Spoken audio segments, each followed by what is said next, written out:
There is a team that was dispatched yesterday from the ministry, from TSC, and from Interior, and they are up there trying to find out solutions to ensure that all our teachers are secured in the schools where they are teaching. So that we are working with the Ministry of Interior to support us in that place. The role of sponsors is provided for in the Basic Education Act, and they get involved in a number of activities as stipulated in the Act, but where we discuss and we find that maybe something needs to be changed, we would be able to discuss with them, have stakeholder engagements with them to ensure that there is no conflict in handling matters in those schools. There was a last question. Of withholding certificates by Mgunyi. Yes, I did indicate that we are enforcing that provision because it is in the Act, but as I indicated, the weakness is there is no penalty provided for.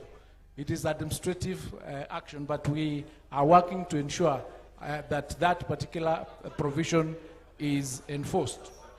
The last... Who is shouting point of order? Wamchomba, is it a point of order or you want to ask a question? Emase? Emase? What's your point of order? Mr. Speaker, my point of order is on certificates. Because parents are not being given the certificates. And at some point in another fora, you indicated the possibility of transiting certificates through the district education offices as opposed to the principals. What is the progress on that? Because right now, Honorable Speaker, a parent who has even cleared the fees, when the child goes to pick the certificate so that they can proceed to the university, is being told you lost 24 books. How possible is it that a student lost 24 books? I just had a call today. A student is claimed to have lost 24 books. And to pay remedial 50,000. I mean, this is bullshit. What is the progress? That is wrong language. Withdraw that. I withdraw, Honorable Speaker. Yes. But we feel it on behalf of the parents. Because this is a conduit of corruption. And it must be dealt with. Waziri, sit down, Omongina. The question of certificates, as I've indicated, has been a thorn. And we are doing everything possible to ensure that the enforcement of that provision is done, because it is illegal under the Act for any principal to withhold a certificate belonging to a student.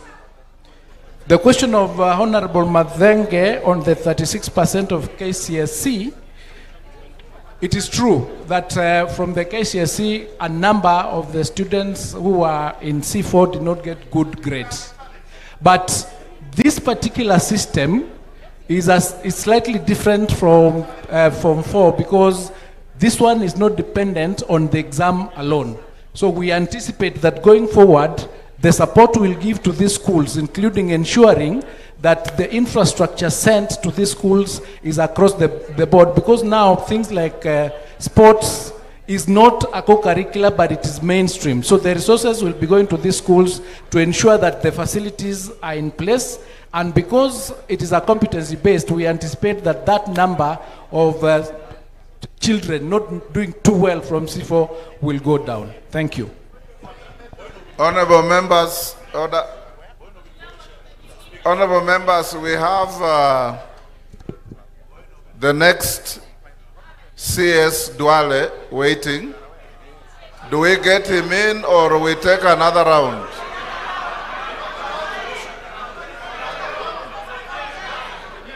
Okay. Do we take him in or we take another round? Okay. Take your seats. Let me see the hands. Wanjala, you'll be number one. Mbeyu, you are in the last cohort, so I can't give you now. Let's be fair to others. Nicholas, number 2. Wamaua, number 3. Ambassador Sigei, number 4. Wamshomba, number 5. Even if you wave your hand and you are not in the radar, I will not give you. We have reached number 5. Huko nyuma kuna nani?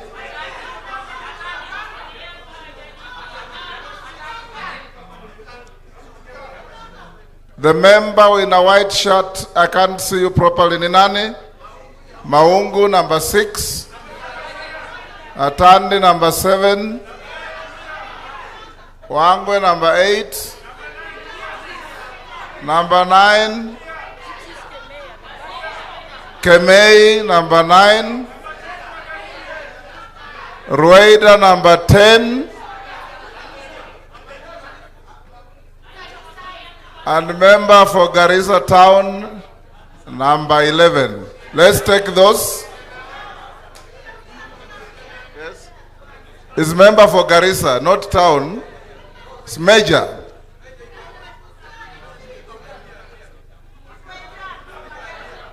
Waitan, sorry. Waitan from Mandera. Let's take those. If it's your wish that you carry on, I'll give you. Let's take those. Number 1. 1 question each. Wanjala. Thank you, Honorable Speaker. Mr. Speaker, Waziri did come to Parliament to answer questions. And Mr. Speaker, Waziri disbursed capitation money to ghost schools. And he promised Parliament that indeed they were investigating and people will be brought to books. Till today, Mr. Speaker, all those billions, we still don't know whether those people are arrested or whether the people in the ministry who are recipients of that money. That's why they have not taken against those people, because this money was disbursed to banks. They know who withdraws this money. Till today, those billions, they are unable to pay capitation to schools, but a lot of money went to ghost schools. Thank you. Next. Nicholas.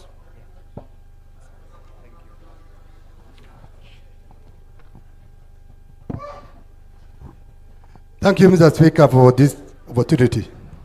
Mr. Speaker, some parts of this country, they have suffered since independence through the policies of the Ministry of Education.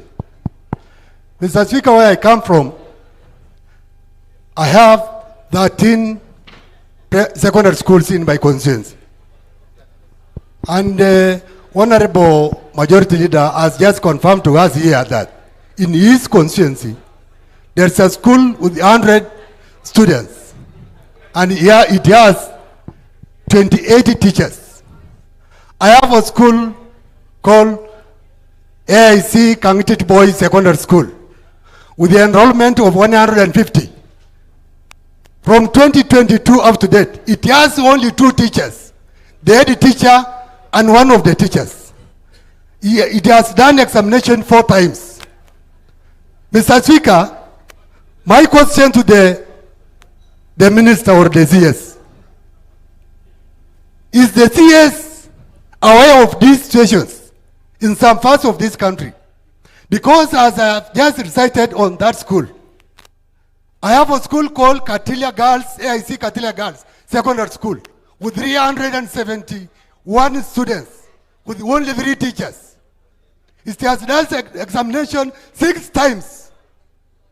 I have tried so many times to talk to the ministry, talk to the TSC, but my concerns, they have not been answered. What plans has the ministry has for these schools in those remote areas of this country? And we are trying to say, we are trying to balance education in this country. How balanced is our education as per what I have just said? Point made. Next, Wamaua. Yes, thank you, Speaker. My question is on the activity money that is charged in our primary schools. Mr. Speaker, last year and the other year, the parents were being asked for 400. Now from January, I heard from the Director of Education, it is now 500. And they are charging per head. So you go to the parents, you tell them education is free, and they start asking you, how is it free? Other than the activity money, and they are charging per head, then ask 100 for exam and other monies. Mr. Speaker, sir, are we telling our parents that this is part of telling them they should not give birth to many children?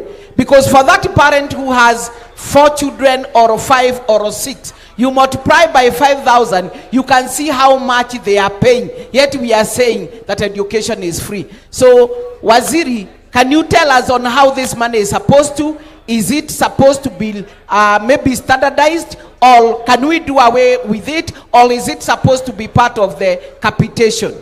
Sigay. Mr. Speaker, sir, I want to raise an issue on World Bank projects. Mr. Speaker, about 10 years ago, projects to construct laboratories in Soti constituency were given out by the World Bank. And Mr. Speaker, since then, the only thing which has been done was to bring the construction to the slab level. Nothing has been done. Mr. Speaker, I'm seeking a statement from the minister as to what happened, the status, how much money has been used, and what plans he has to complete these projects. People are suffering, the students are suffering. Mr. Thank Speaker. you. Yes. Next, Wamchomba. Thank you, Mr. Speaker. Mr. Speaker, through your guidance and your leadership, I brought a motion on uniform in the House. We debated on matters uniform, and the ABLE Committee of Education directed that the ministry provides clear direction to head teachers on matters uniform. It is very disappointing that 2 years down the line, Mr. Speaker, the same issue of uniform that we debated in this House has not been sorted. So in other words, Mr. Speaker, the minister is making us look like we don't work. He's actually making us getting bashed by our own voters when he comes here and tells us that the TSC is yet to implement an administrative regulation. I am not satisfied as a mover of that motion, and I think this minister and his PS should be fired with immediate effect because they are not helping us. Mr. Speaker, on the same issue of uniform. You are now making a speech. Sorry. Ask a question. My question is the minister aware that a certain school in Githunguri constituency called Kagwe Girls, the kids, it is now a national school, that grade 10 students reported and they were not admitted in that school, all the way from Turkana. Parents and children slept or spent the night on the benches of that school at the reception for 2 nights just because they did not come with the right uniform. This issue of uniform, Mr. Speaker, is very serious, and the minister is actually playing games with us. We have done our part as members of parliament. He should take his job very seriously, or else he should be fired. Thank you, Mr. Speaker. Bwana CS, you were on record having indicated that the ministry will be shutting down schools that have admitted few students in grade 10. Yet we have a trend taking place currently in the country whereby greedy principals are over-admitting grade 10 learners in their schools. You find that a school that has been categorized as a first-stream school has admitted close to 10 streams, stretching the facilities they have in terms of teachers, in terms of laboratories, and even classrooms. What steps is the ministry putting in place to tame these greedy principals who over-admit for the sole purpose of getting capitation and therefore denying these learners an opportunity to have a free and a fair learning environment? Thank you. Thank you. Atandi. Thank you, Honorable Speaker. Honorable Speaker, every year, Budget Committee engages in public hearings across several counties across the country, in which the citizens are allowed to give their views on which project they would like to be factored and a public participation vote. Honorable Speaker, it has come to our attention that for the last 2 financial years, the Minister of Education has failed to implement those projects. I want to understand from the Minister why he has failed to implement those projects for the 2 financial years that we have done the budgets. And lastly, on the budget, Honorable Speaker, from the records we have, The total resource requirement for capitation is 129 billion. This is information we have from the Ministry of Finance and from the Budget and Education Committee. But I've seen that from the report presented by the minister that we have a deficit of 48 billion. From our records, we allocated 93.6 billion for capitation. And therefore, the deficit that we should be talking about is 35 billion, not 48 billion. Madam Minister, please, you need to clarify on that. Thank you. Wangwe. Thank you, Honorable Speaker. Honorable Speaker, I want the CS to be very specific on when is he planning to submit the capitation for grade 10 students, Honorable Speaker. And underscore, Honorable Speaker, this, that he has undertaken to send the books for grade 10 by the first week or so of February. But while sending the books, Honorable Speaker, they use a specific number of students. But while sending capitation, they choose not to rely on the same figure to send the money for capitation. Where is the discrepancy coming from? Such that during the remittance of capitation, there is always less amount sent to schools. But in terms of distribution of books, Honorable Speaker, there are various books which are submitted to students, even by 100% or even 200% of the candidates. Thank you, Honorable Speaker. Beatrice Kamei. Thank you, Honorable Speaker. And to the Minister, I want to ask this question. What action or help are you giving to the schools which have posted poor results or low results over the years? I'm saying this, Honorable Speaker, with this in mind that there is one school in Kericho, Moisito Twet, where parents are actually protecting or defend, they are actually protecting the school, while on the other hand, Honorable Speaker, they are trying to attack the teachers, especially on the road. So the teachers are not safe and the school is not doing well. Honorable Speaker, the minister has said that he's working with the Ministry of Interior to make sure that there is security of all the teachers. But here, Honorable Speaker, is the minister aware or does he have information of all the schools which are insecure? Thank you, Honorable Speaker. Roida. Waziri, Lamu Mashariki imethibitisha uhaba wa walimu, ndio imekuwa sababu kubwa watu student wetu kuanguka kwa mitihani.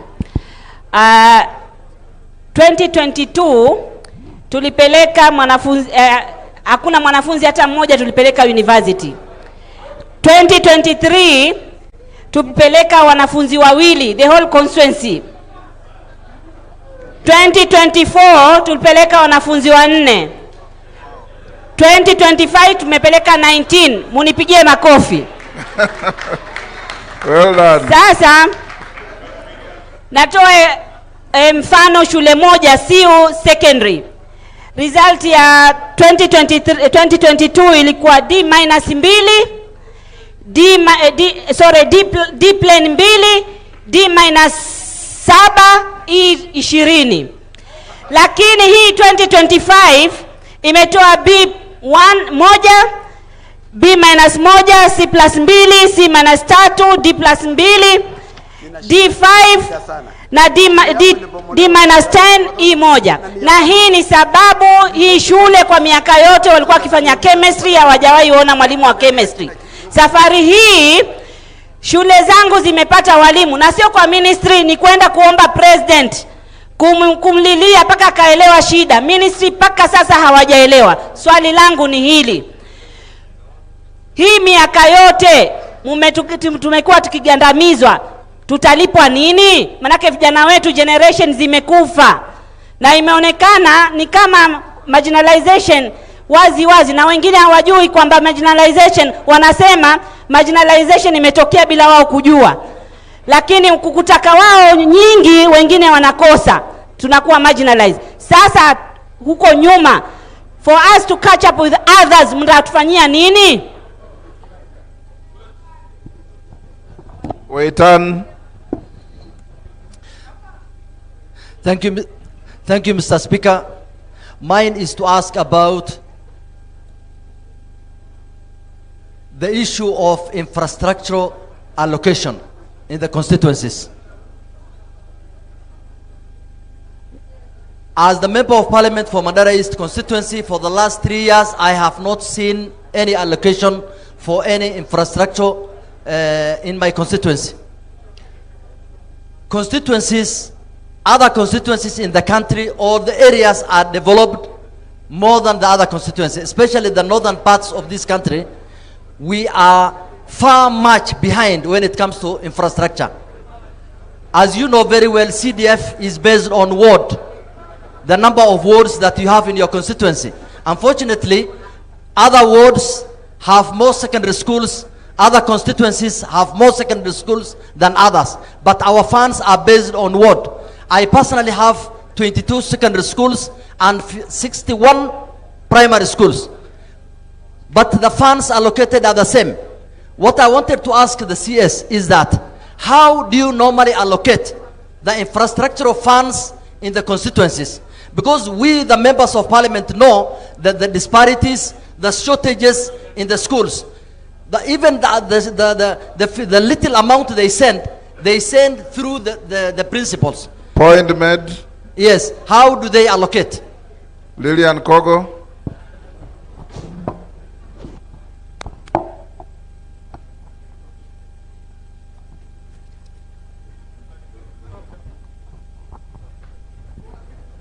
Thank you so much, Honorable Speaker. CS Education, why don't you pick your calls? I don't call you for anything personal. When I call you, I'm a representative of the people, and you don't pick your call. And you expect 350 members to come and camp in your office? Why don't you pick your calls? I text you, you don't return my text. Do you know that there are elected leaders whom you should liaise with when you are going to their constituencies? You come to Rangwe, they make for you tea, they do lunch, and you don't tell me you are in my constituency. Then you make a promise you are going to do a multipurpose hall. Nothing has been done on it up to today. How do you go to my constituency to do foundation stone and you don't involve me? Wewe. Cameron.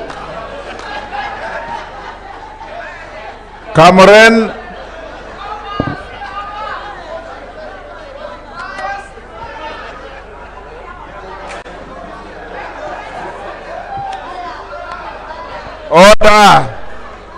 Cameron. Thank you, Honorable Speaker. My question to the CS Education, can the Minister state what steps is he going to take over the destruction of Laramoru Primary School? Mr. Speaker, Laramoru Primary School is a school that was opened as a result of a dispute that was there. The people of Laramoru has been fighting for the last 25 years.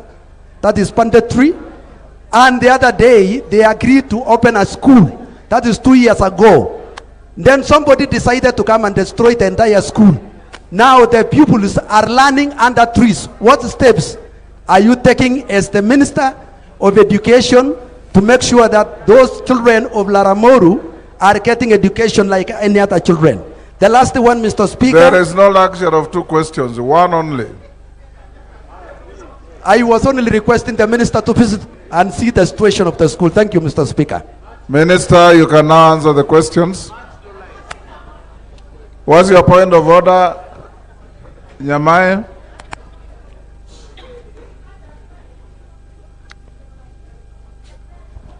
Thank you very much, Honorable Speaker, for the opportunity. Honorable Speaker, I would like to ask. I have 304 schools in my constituency. I believe that is the highest in the country.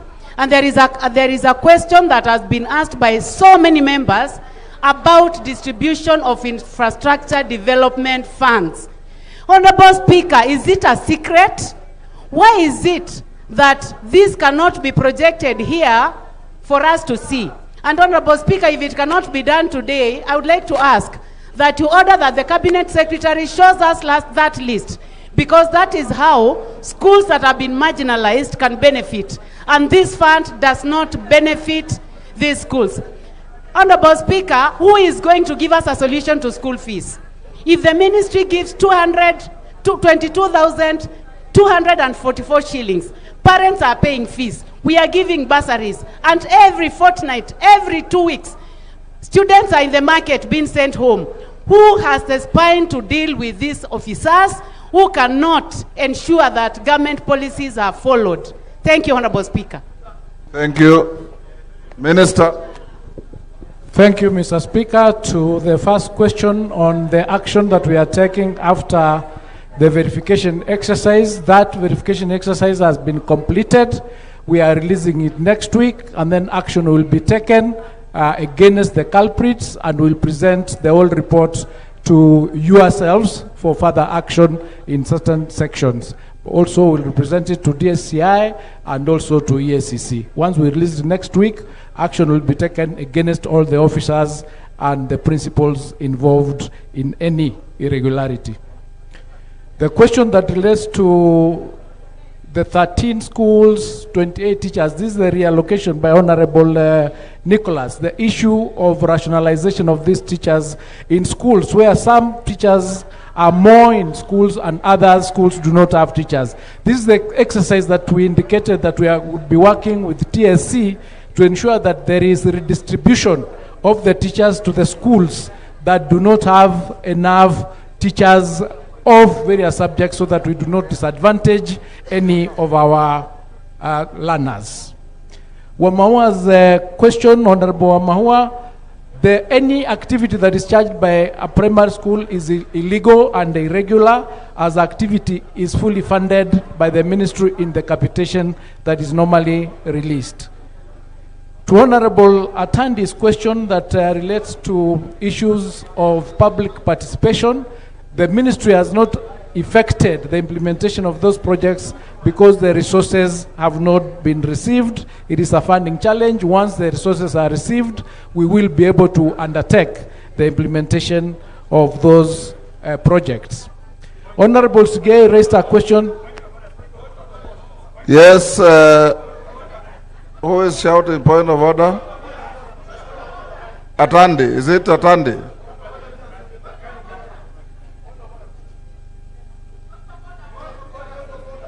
Atandi, then Makali.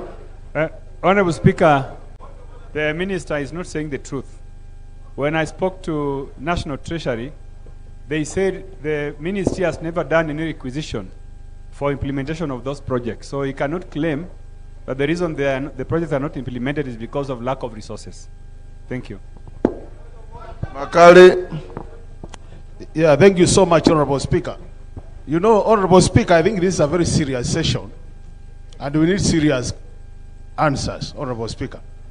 Honorable Speaker, the issue of funds having not been released is not the truth. Honorable Speaker, we are talking about last year, but one, and this year, Honorable Speaker. And this is not unique to this ministry.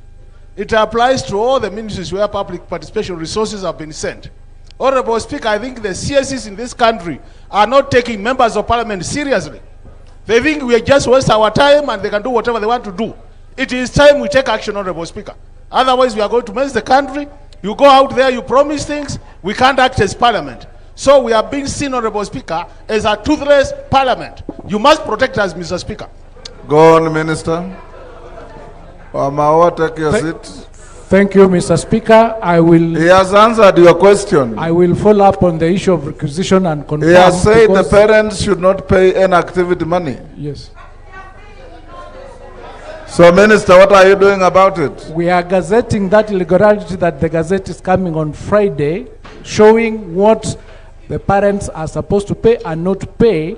And after that, our officers in the field will fully implement. Minister, what is coming out is perhaps there's a disconnect between your ministry and the officers in the field. Because the days we went to school, when an education officer or inspector stepped in our school, everything came to a standstill.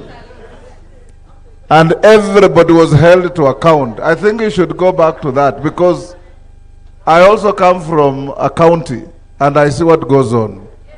your field men and women are not simply working. So you need to do something. I'm well guided, Mr. Speaker. Will definitely act. Give us, take your seat, Mami. Yes.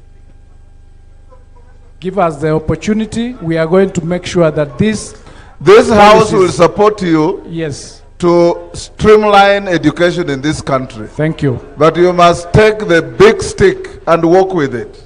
Thank you. Let him answer all the questions pending first. Go ahead. Honorable Sigei's question on World Bank projects that were started 10 years ago that have not been done or completed.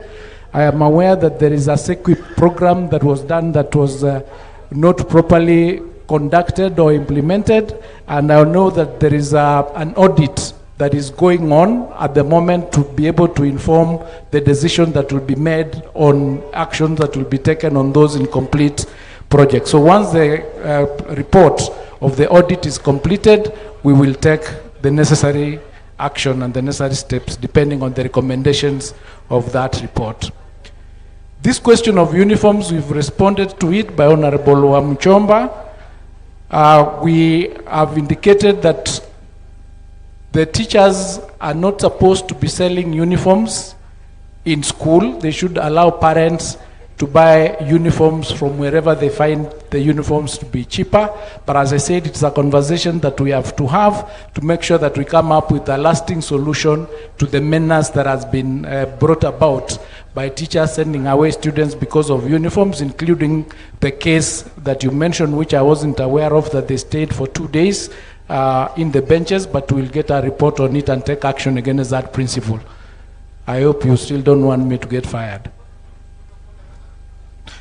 Honorable Maungu, the CS, these teachers did indicate how many students they will be receiving, and they indicated the capacity of those institutions. So the students were allocated to those schools based on the capacity of those schools. And as I indicated earlier, students were allowed to select the schools of their choice to which they were going. So that once we do the exit report, after we complete the exercise this Friday, then we will have conversations on what we are going to do about the schools that did not receive any students, and the rationalization and reallocation of the teachers and other resources and infrastructure that would be in those institutions. So we'll rationalize that to ensure that even these schools that received more of the students than what they normally do is because they had an extra classroom arising out of the fact that we did not have Form 2s currently. The budget deficit that I've indicated as being 48, it is the figure that has been presented to us, and it was the figure that was presented, and it is true. Whether it is a shortfall of 35 billion or 48 billion, it just means that we still do not have the capacity to pay out to the schools the actual amount that is stipulated in the policies, and we'll need your support to raise this figure to that particular policy amounts so that we can be releasing the amounts to schools that they actually deserve. Now, the capitation that we release is based on the data that we receive from the schools, and there's no discrepancy between the number of the students that we are sending textbooks to that of capitation. The number is aligned because we receive that from the schools. The question of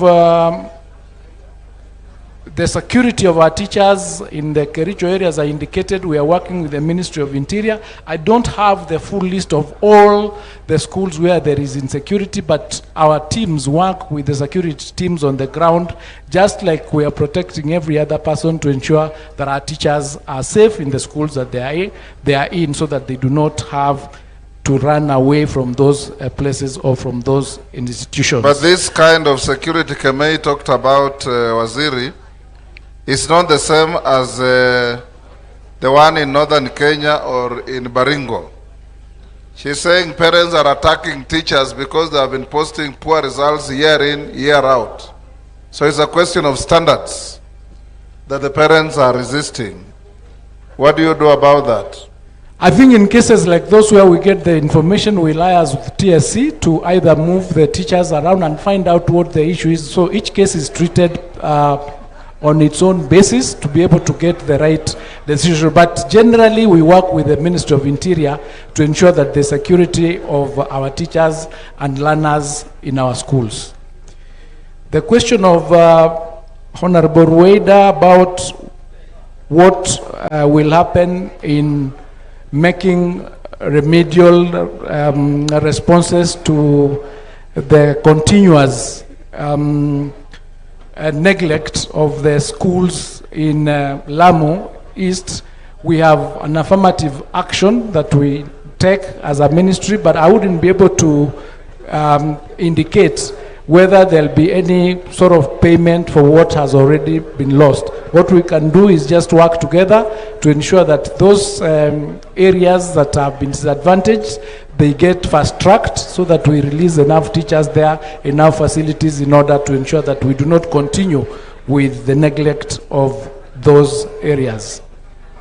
The infrastructure released to constituencies, we've indicated and my team has confirmed that we are going to distribute that list to Parliament so that each person can see how the infrastructure fund has been distributed across the country in the last 10 years. Honorable Lillian, I'm not quite sure that I've been to Lambwe to lay any foundation stone, but I apologize if I've not picked your calls. Going forward, I will endeavor to ensure that I pick all calls, but I've not been to that place. But I will be able to pick those ones when I'm able to. Thank you. The primary school that was demolished by, I'm not sure whether we are talking about the same issue that you discussed with me on the environment, on the forest. And if that is the issue, I did raise this issue with my colleague, and we did agree that the school will continue where it is. And I think you have put up something for the school to continue, and we'll be able to come and support you because we agreed that they should not demolish it further. The distribution of development fund, that's the same issue that I have said that will provide the list across the country. Thank you. Thank you, Waziri. He asked about ghost schools. I did. You did. What did you say? He was not there. He responded and said they are releasing the report next week after which we'll take action. Wanjala, he said. You are not there. Wanjala, take your seat. You had gone out. He said. When I responded. An investigation was carried out. It is of a criminal nature, and a report will be out next week. That's what he said. Honorable members, he has also answered your question. He did. Honorable members, having listened to everything we have said, I have directed the clerk. Order. You have raised very pertinent issues. Inadequate and inequitable distribution of resources, inadequate and inequitable distribution of teachers. You've heard of the majority leader talking of a school with about 100 students, with 28 teachers. Nicholas with 300 students with 2 teachers. There must be some rationalization to balance the country. All the issues you have raised will be teased out, handed to the Committee of Education, and I want to have a meeting with the leadership and the Committee of Education to address these issues so that we can be able to bring back to plenary in Parliament and see how best we can be able to balance the country for our children to go to school properly. So we leave it here, but I want ministers, you live here. I heard you lament about bursaries. That member of parliament from Changamwe raised an issue in parliament once, which I also took up. And Njoroge, our clerk, even wrote to your ministry. The basket from where we get money for education is one. One of the biggest pilferages of money is bursaries. The MCA is giving bursary, the MP is giving bursary, the governor is giving bursary, the ministry is giving bursary, there is a presidential bursary kitty, banks are giving money for bursaries, women reps are giving bursary from the ANGAF money. Everybody is duplicating the same thing over and over. And if this money was put in a basket and administered properly, we will not be having these problems. And it takes courage, Minister, to make a decision of this nature. Because along the way, there are myriads of cartels that are benefiting from these multiple efforts in the same direction. So it's entirely up to you to decide how you help this country to stop, because you'll find these MPs, a person has come from an MCA, is carrying money, he's gone to the governor, is carrying money, he goes to the MP, he takes money, and everybody is putting money, and out of fear, because these MPs fear their constituents, if you don't give the money, they will vote you out. But if you manage to centralize and harmonize the disbursement of funds, I assure you, you can easily pay for every education of every child in this country without looking for money elsewhere. So we encourage you, and Meli, as the chair of the committee, help the ministry to formulate proper policies and see how things can be done. Sometimes you have to make very painful decisions to make the country move better.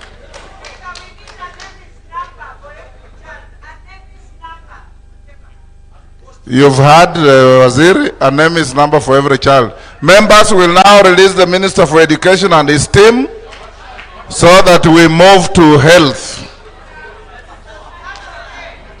On the program, we are supposed to have a health break. We will not have it. We'll move straight to the Ministry of Health. Migozo Gamba and your team, you can now exit quietly so that we start our new session. Who is here? Rachel. Yes. Okay. Pardon? Yes, you're okay.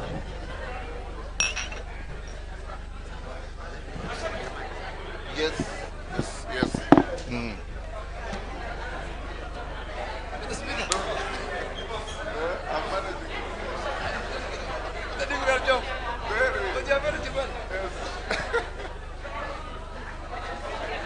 Order members, Honorable Gamba, tokea mlango ya nyuma na timu yako.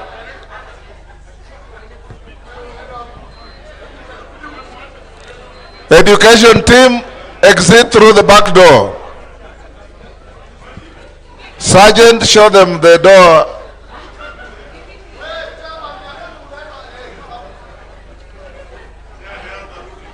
Don't go yet. You're going to come. Honorable members, take your seats. Take your seats.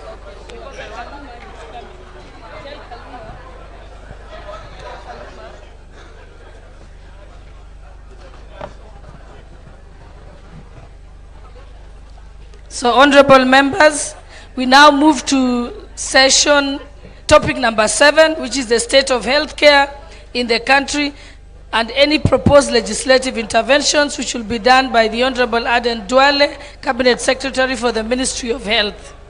I will just move to the introduction.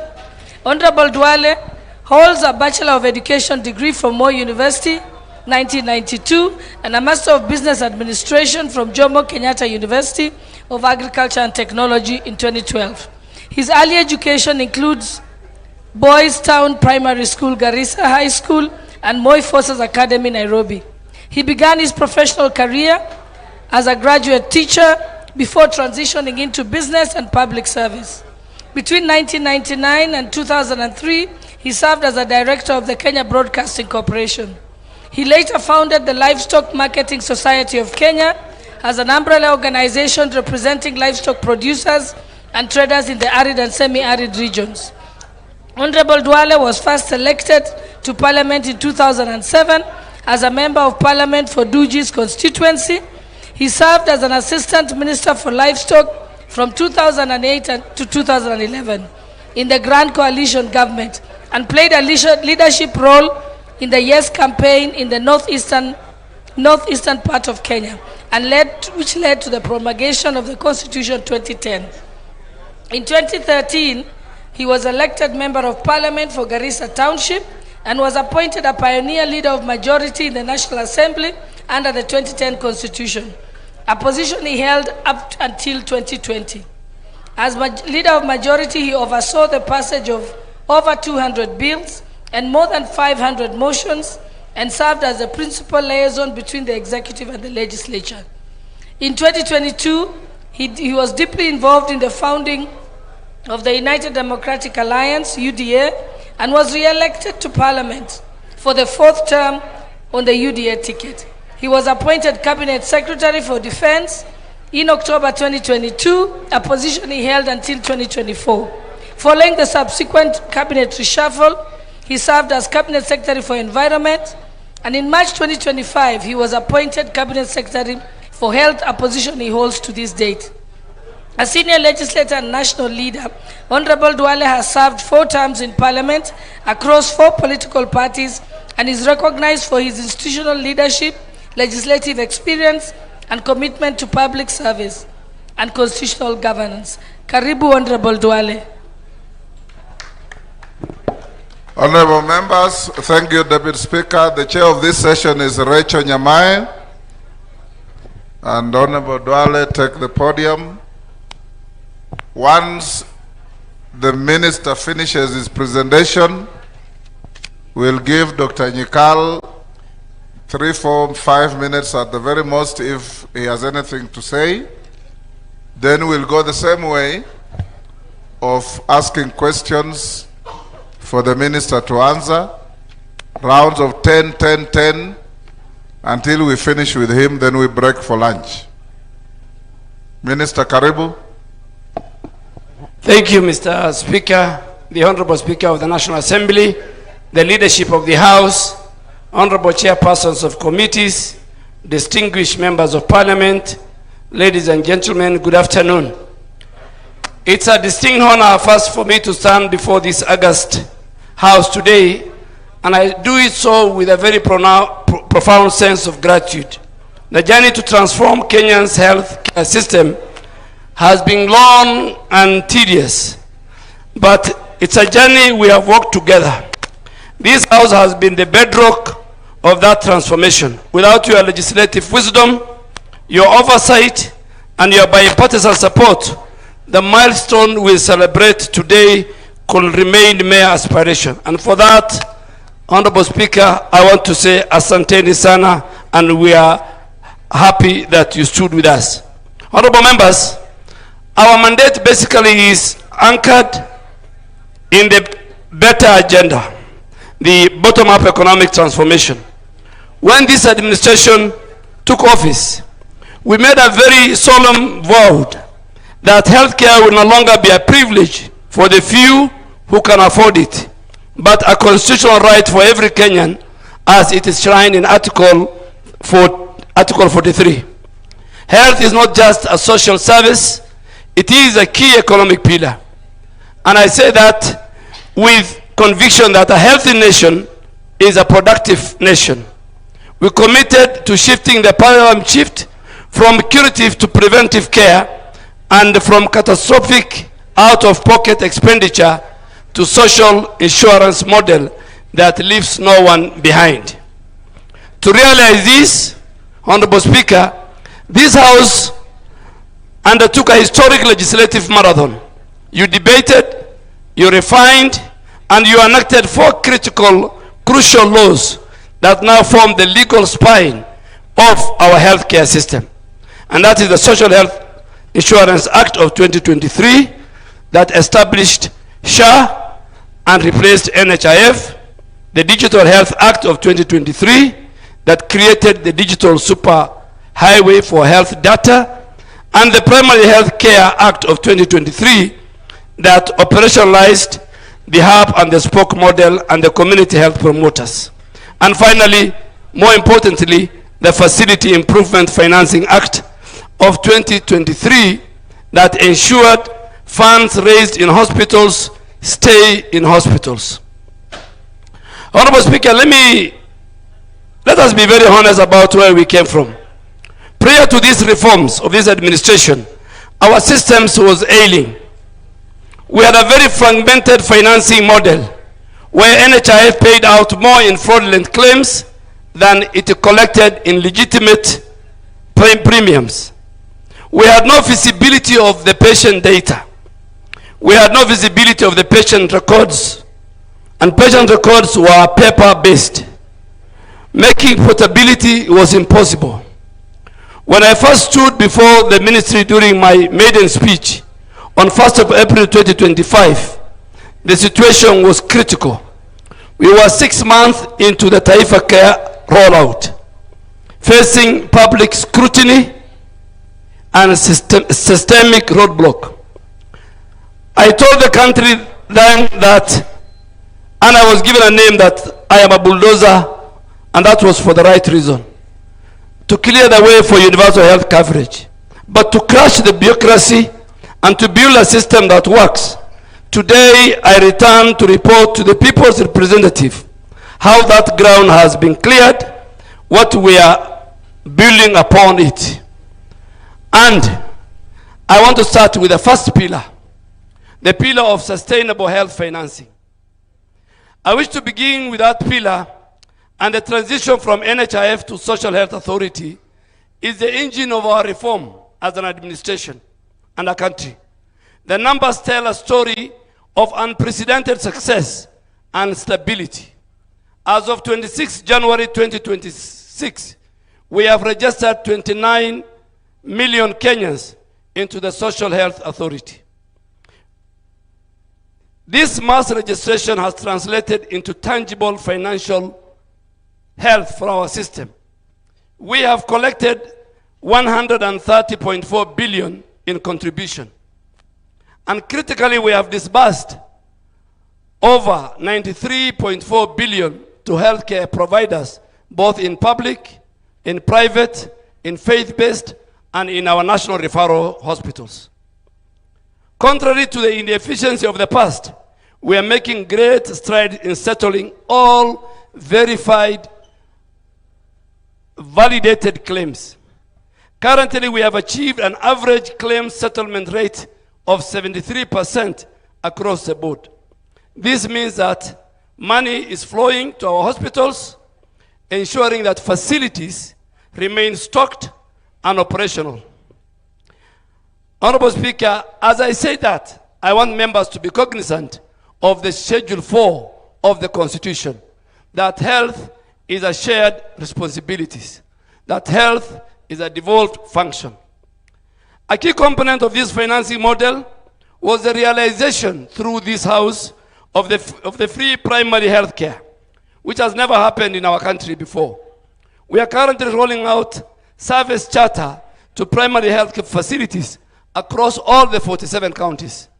And we are doing this from last week because Kenyans go to primary health care facilities, level 2 and level 3, that's the dispensary and the health center, but they are forced to co-pay. It's supposed to be walk in and walk out. So we have created now a charter, a green label charter, which we are going to fix, and we have started with the Bomet last week. We'll fix it in every level 2 and level 3 public, private, and faith-based health facilities. This charter, and I want to highlight that Bomet Health Center, which has the distinction of being the first facility to successfully roll out this charter. This charter is our promise to the people that at level 2 and 3 facilities, a Kenyan citizen should be able to walk in and walk out as an outpatient without paying a single shilling. We have already seen 800 million Kenyans have accessed services at the primary health care fund, proving that when financial barriers are removed, our people will seek care early, preventing complications and saving lives. To ensure that this safety net covers everyone, including Mama Mboga and boda riders, Honorable Speaker, in June of 2025, during Madaraka Day in Homa Bay, President Ruto launched the Lipa Sha Pole Pole initiative. We understood that the informality of our economy requires flexibility. This innovative payment model allows Kenyans in the informal sector to make a small, manageable contribution towards their health cover rather than a lump sum. This has democratized access to insurance, ensuring that economic status is no longer a barrier to quality health care.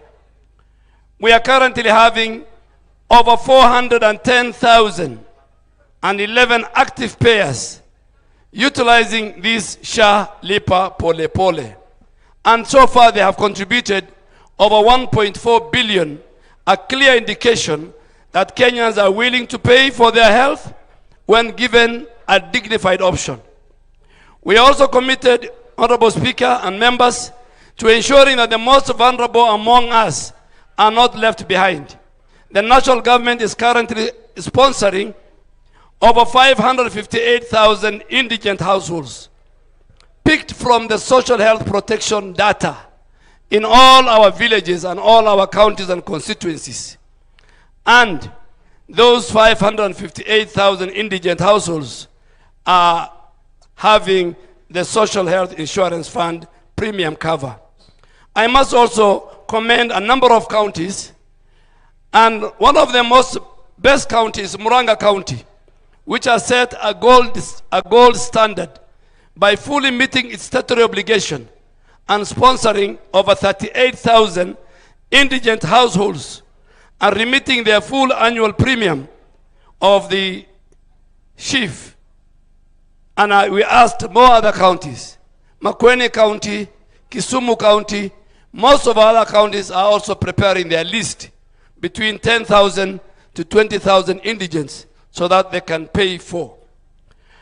Honorable Speaker, furthermore, through the through the national government CDF, a number of members of parliament have paid for indigents from their constituencies.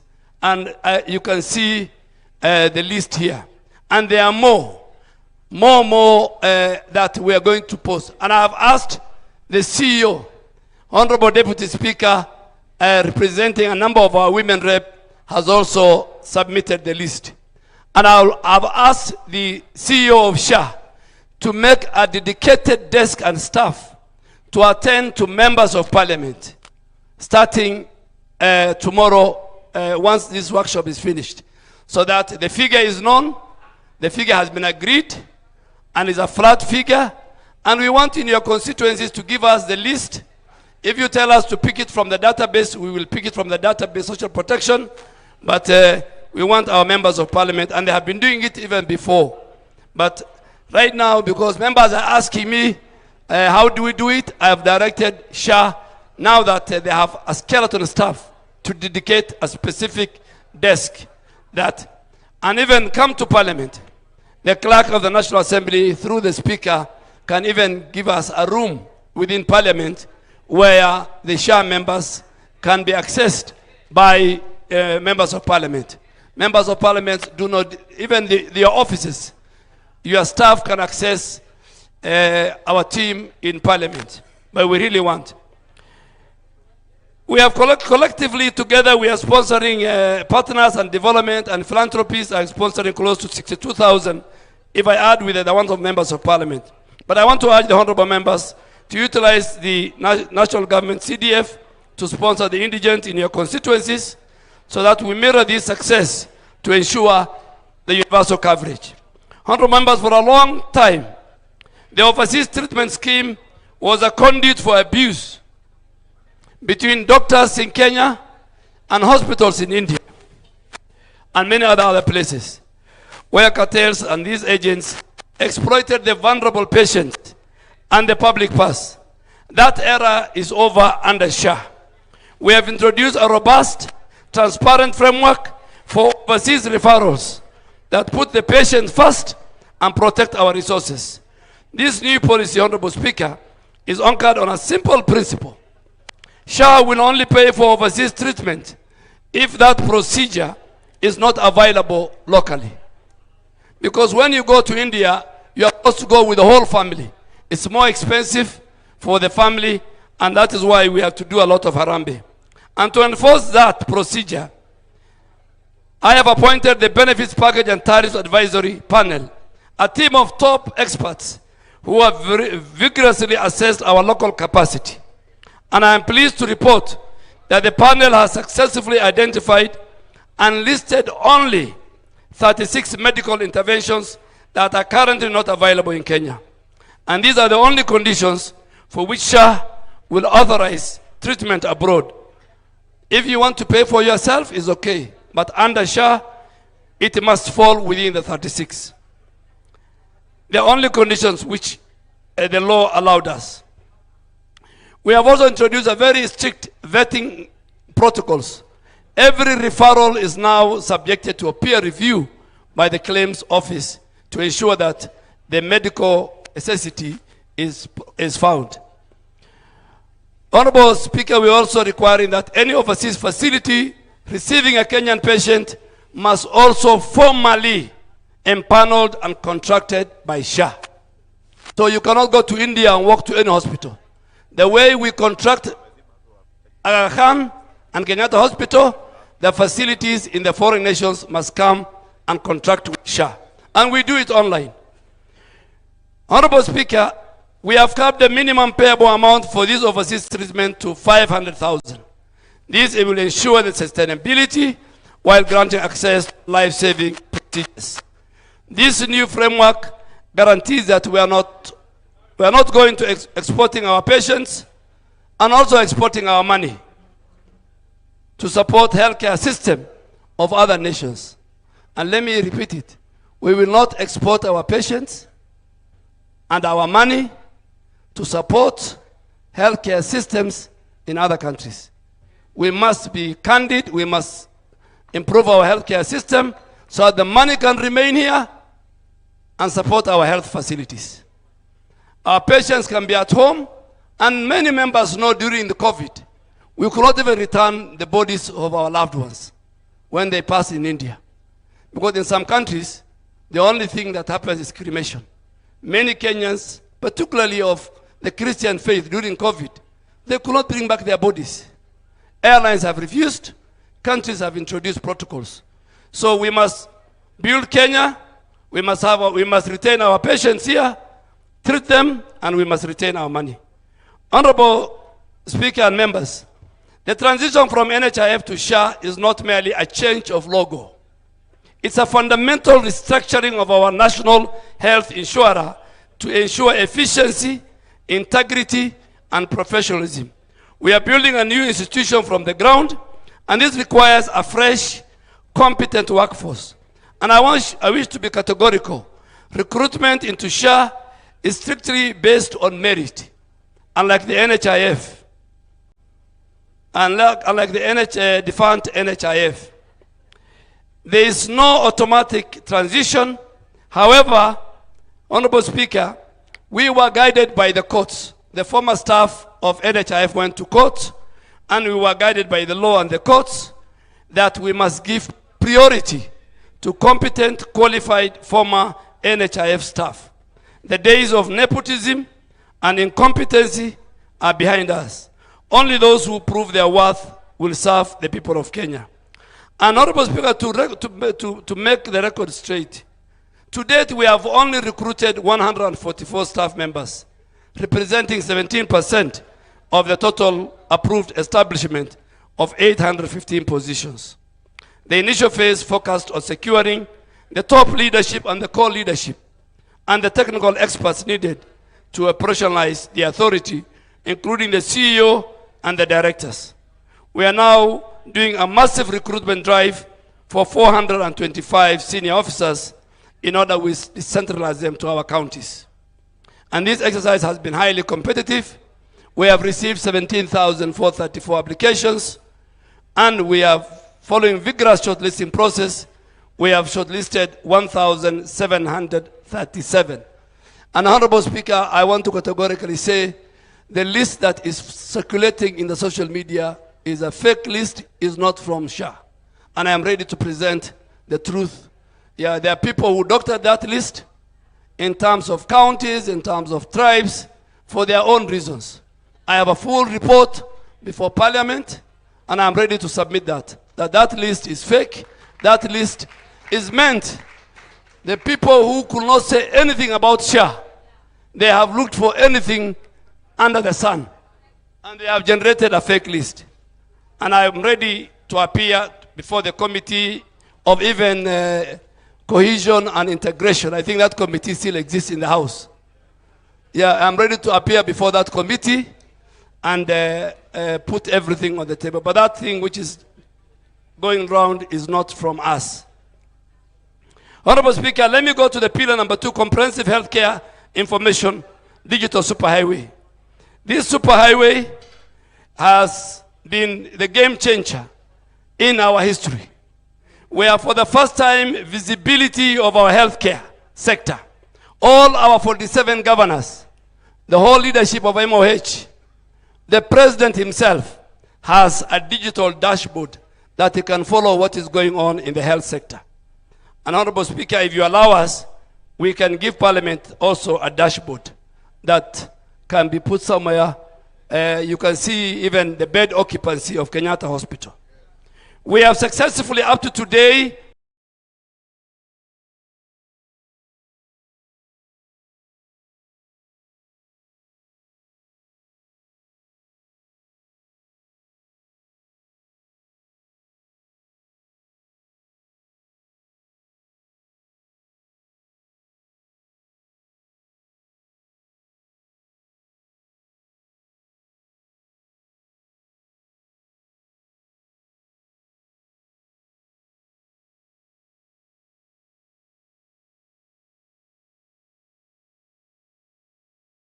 digitized and linked 10,277 transacting faith-based and private hospitals into one digital superhighway. We have specifically have 4,149 public facilities that are now fully digitized, because slowly we are training and we are digitizing them as we move along. And to support the Taifa Care system, we have delivered 30,087 digital devices, including the biometrics. And that's why you see, Honorable Speaker, under SHA, there's no card. Honorable Speaker, under SHA, there's no card. It is your thumb. Particularly now we have finished level 5, and digital devices I'm talking about across the country. And this is to ensure that the most remote dispensary can transact data in real time. Honorable Speaker and members, this digitization is not just about efficiency, it's about the potent weapon against corruption. The era of manual claims, opaque processes allowed theft to thrive. And that's why you see in today's headline, the 11 billion shilling lost between October when SHA kicked off to April when I took over, the system did audit. And we found facilities were stealing because they were used to stealing from NHIF. And how do they steal? So that 11 billion is rejection. We have presented. So that 11 billion is rejection. We have presented to the committee. And I'll give you what are rejections. There are facilities in our country that have reported 100% of the mothers who came to deliver have gone through C-section. That is even against the WHO rule. The WHO rule, international accepted, is 10 to 15% of mothers who go to deliver in hospital will go through C-section. And I think the member for the vice chair of health committee Honorable Pato is here.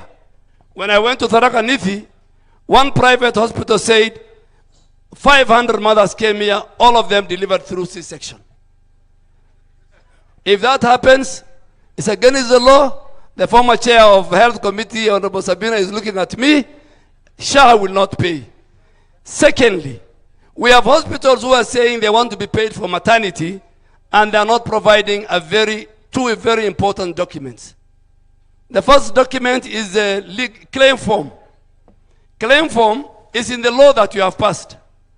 And even you, when you go to your doctor, a claim form, a legal document, is filled by 3 people. The patient must fill. You have seen your doctor or your nurse after they take the normal thing they tell you fill. Then the doctor fills. Then the hospital administrator fills.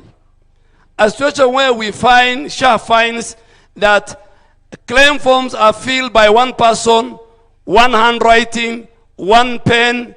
That is a rejection, and we will not pay. It's part of the 11 billion.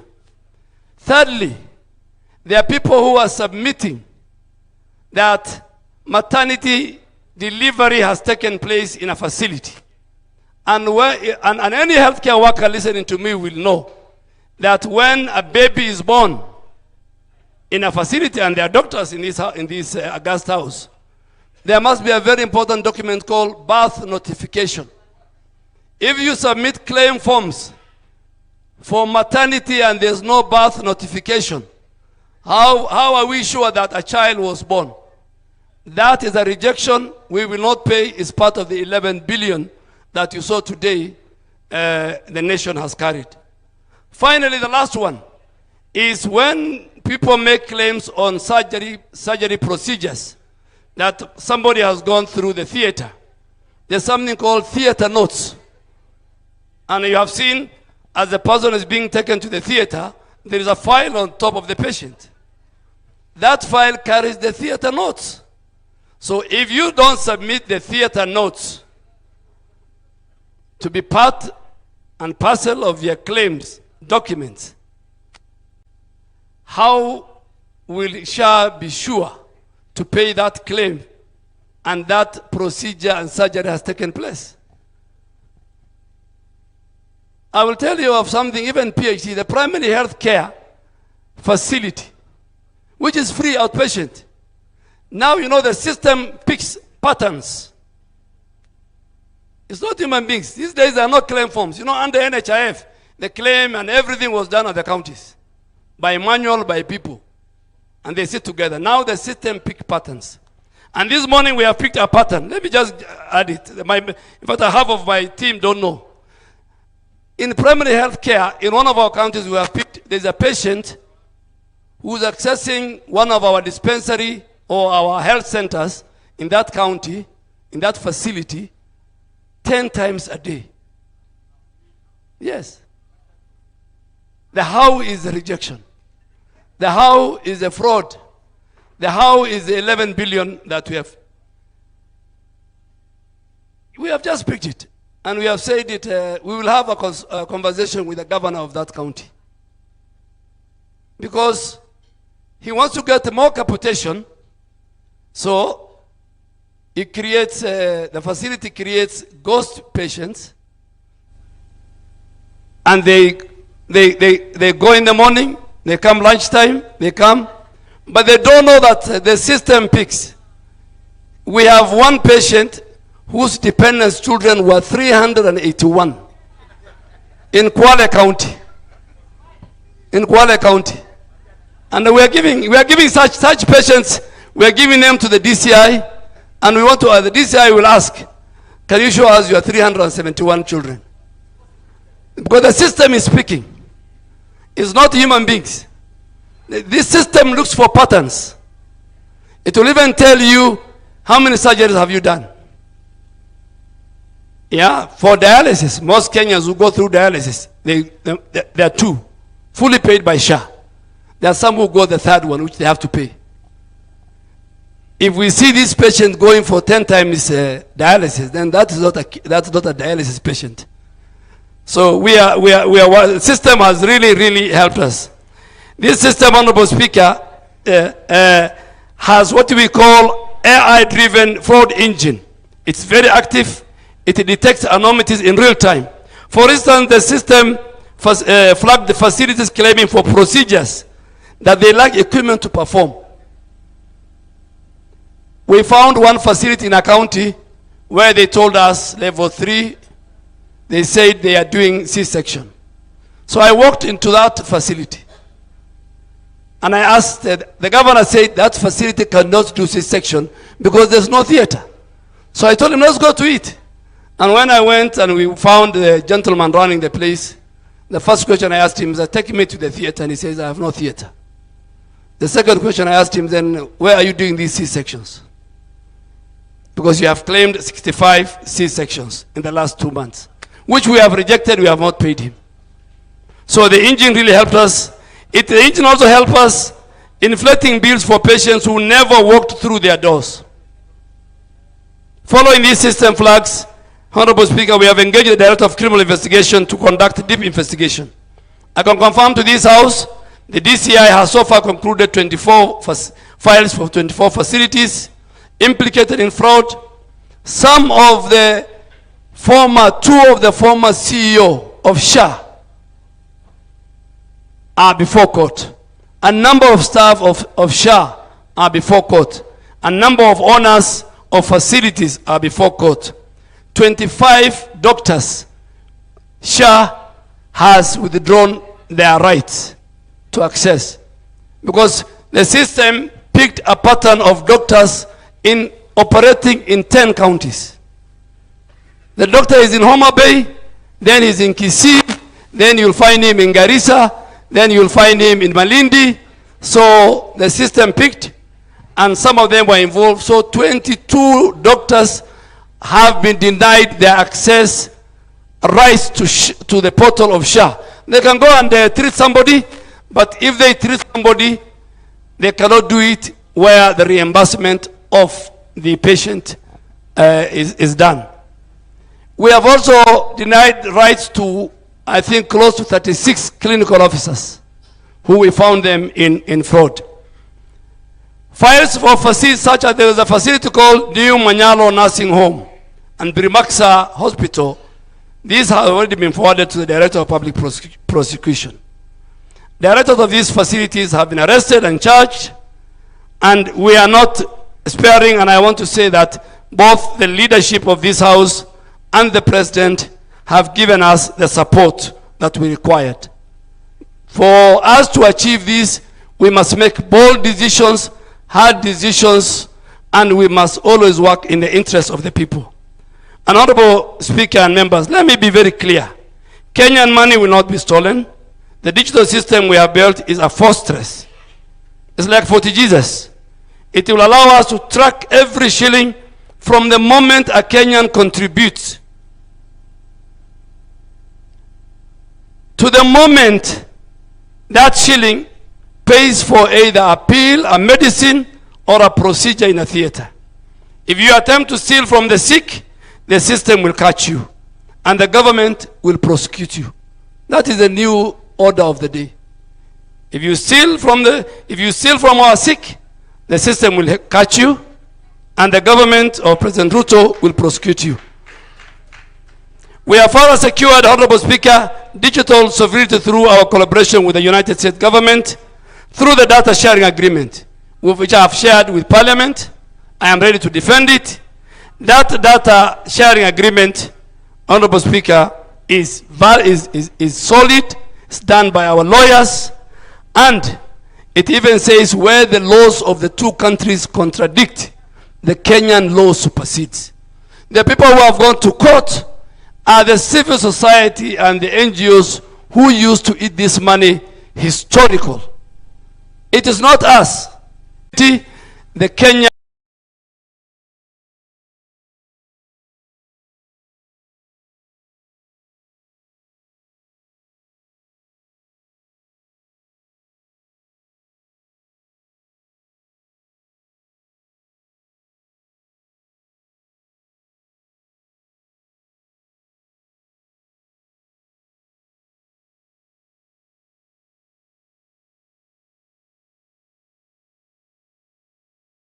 patient, the Kenyan patient, the HIV patient, the malaria patient is important. No system we have is important. No system we have can function without hands that heal. And I want to thank this House for approving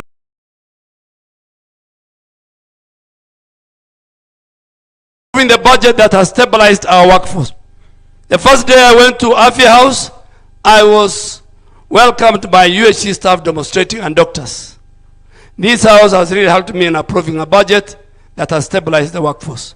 Today we have posted our interns, we have transitioned our UHC staff to SRC rates, and by June this year, in the division of revenue bill, we will transfer the whole resources to the equitable share so that our counties can now absorb them as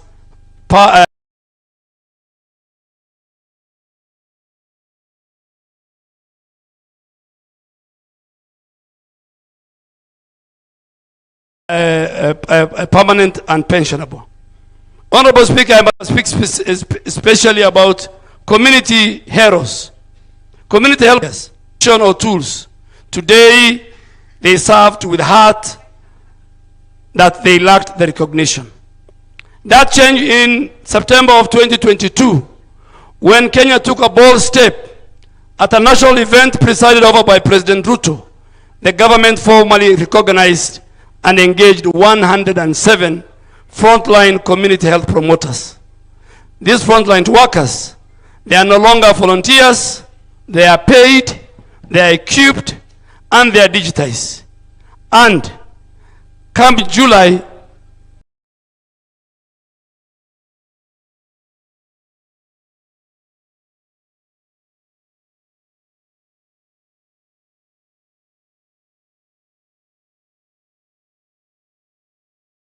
all the 107,000 will enjoy the social health insurance premium cover paid by chain for health products and technologies. We are reforming KEMSA into a very agile, transparent logistic entity that uses digital tracking to ensure the last mile of delivery of our medicines.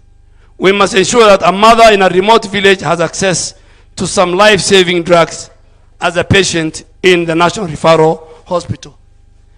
Madam Honorable Speaker, if you allow me, we have introduced, I think, yesterday. We picked a pattern. The system has picked a pattern where 50,000 patients in a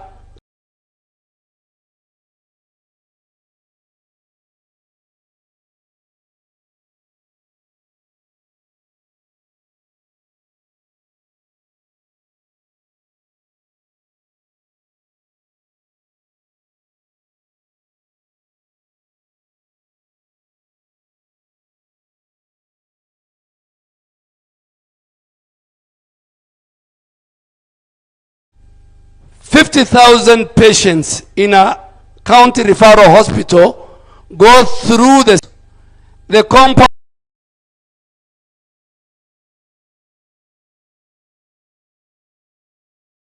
is surrounded by a myriad of chemists and pharmacists. Go to Kisii,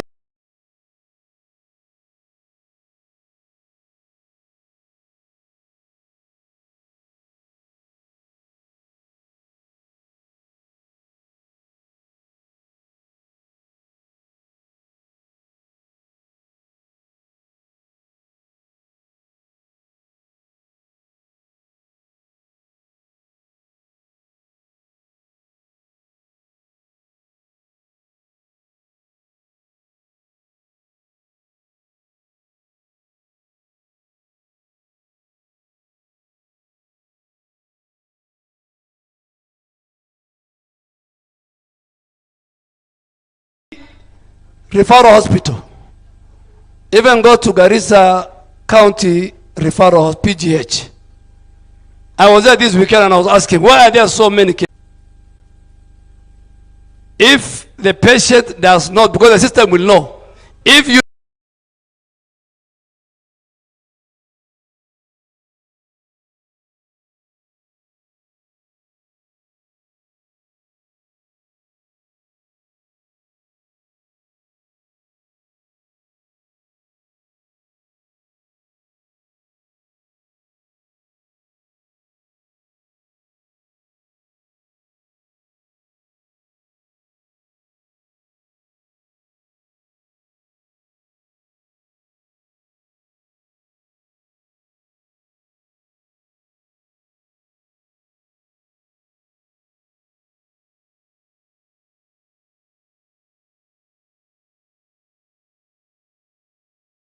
don't dispense medicine to a patient, then SHA will not pay for any medicine you claim. Since SHA started, about 946,000 women have delivered through the SHA system. As a country, annually we are about 1.5. The director of medical services here. And when we look at those 900 and plus women who delivered either through, we know their constituency, we know the facility. That idea robust this digital system is. So to kill the story that there is no medicine in our health facilities. Now, if you don't give a Kenyan medicine and you claim for it, then SHA will not pay you. Then what will you be forced? You'll be forced to give the Kenyan. And the Kenyan will know from the charter he was supposed to get medicine for free, particularly under PhD. So KEMSA, as of today, the reforms we have done, KEMSA has a refill rate of 91. April, they had only, in every 10 drugs required, in April of last year, KEMSA had only 5. Today, in every 10 essential drugs that you ask KEMSA, they will give you 9. And we want to take it to 10. And we want KEMSA to buy from the manufacturer so that we reduce the price of drug. The cost of care in our country, healthcare, is very expensive, members. You must interrogate that. In a number of parliaments, 11th, 10th parliament, that discussion used to come. Why do we have one doctor charging you consultancy fee of 10,000 or 8,000, and you have another doctor charging you 2,000? There must be a standard. There is a standard among lawyers. There is a standard among engineers. There is a standard fee that architects can charge you. We must have, and I am sure I can see Professor Golicha looking at me, but sometimes we have to say it the way it is. We have to say it because we are defending the Kenyan patient. Honorable Speaker, just to highlight, because it's a matter before court, the importance of the U.S. government-Kenya health collaboration. This partnership provides over $300 million annually in support of our HIV, malaria, and TB programs. As we move towards the sunset of some of this international support, and I want to thank this House, Kenya was the only country that was allowed to come and sign in State Department. We were the first country to sign globally. And we were the first country that were allowed to sign in Washington, D.C. And that's how important Kenya is a leader in the healthcare. And many countries want to learn the universal health coverage and SHA from us.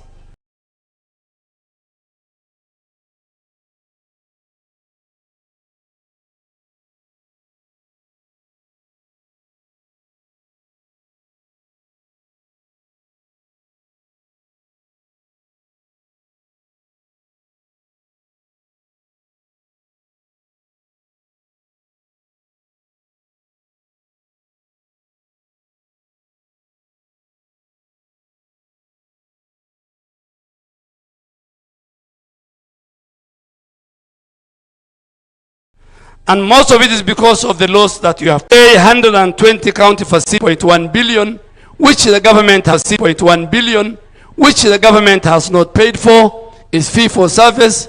You go to a hospital, go through a CT scan.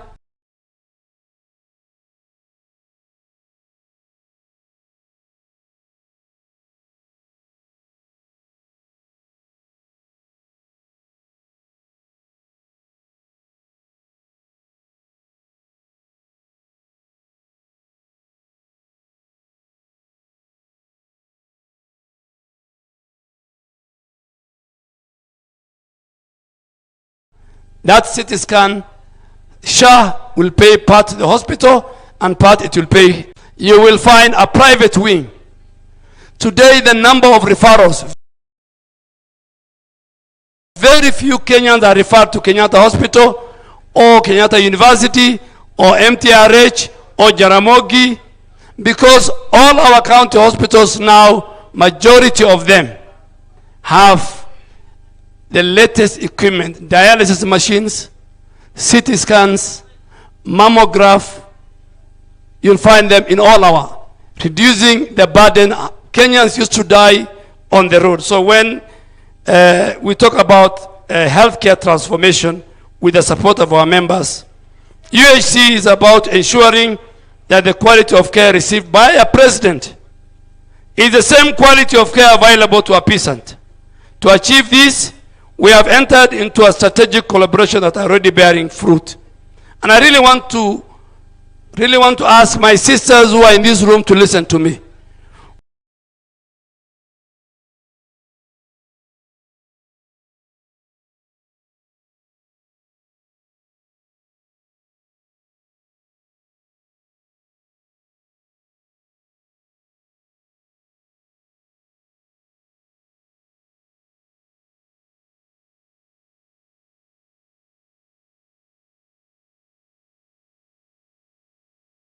When I became the minister, that drug now is sold at 40,000. And that's why SHA is paying for the full treatment for our sisters and mothers who battle breast cancer. That drug cost was very prohibitive, and it was forcing families to hold fundraising or forgo treatment. Now under SHA, it's accessible at zero additional cost to the patient. We have also formalized our collaboration with Aga Khan University. I did a partnership with Aga Khan to allow SHA beneficiaries to access the specialized service like kidney transplant. You know what happened in Eldoret? And Honorable Speaker, I really want to indulge you today. An audit was done on what Medihill did in Eldoret. The way kidneys were harvested, the way foreigners were brought in.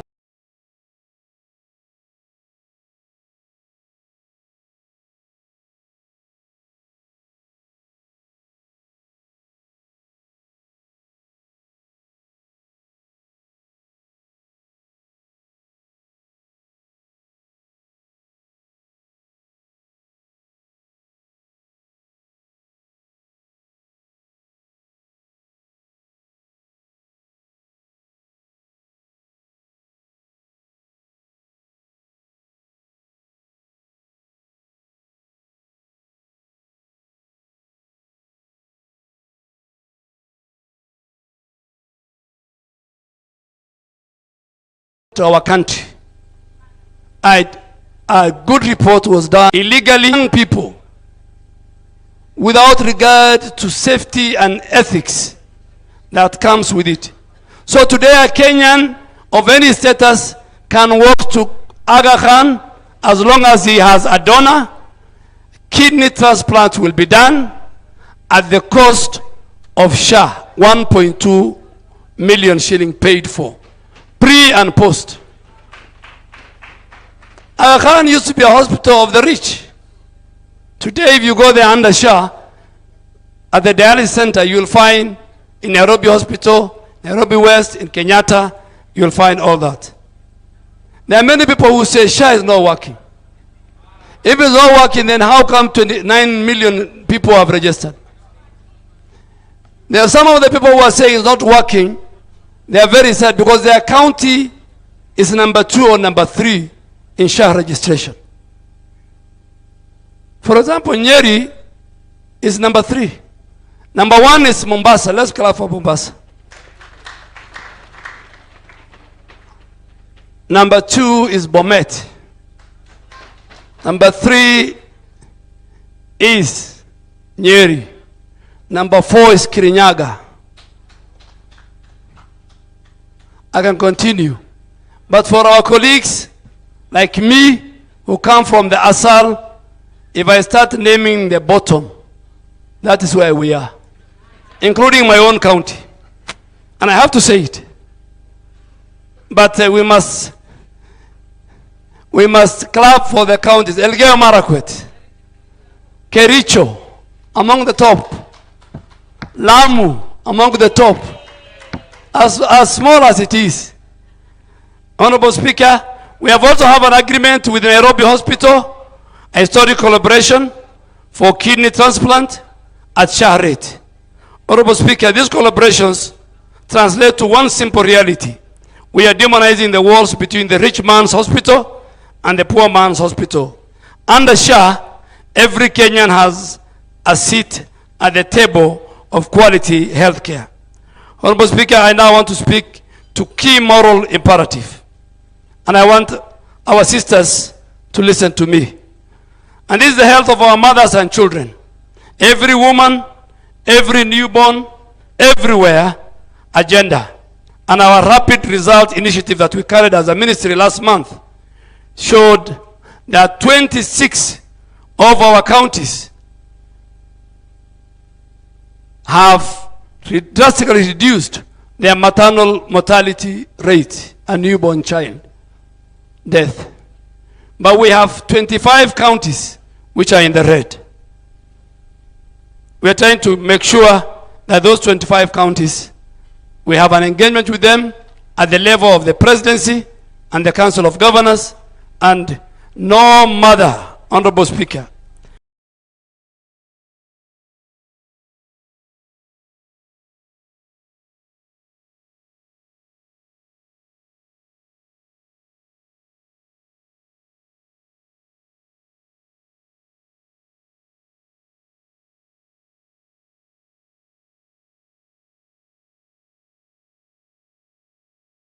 no mother should die while bringing. We are not doing very well. We are losing a lot of mothers in our facilities.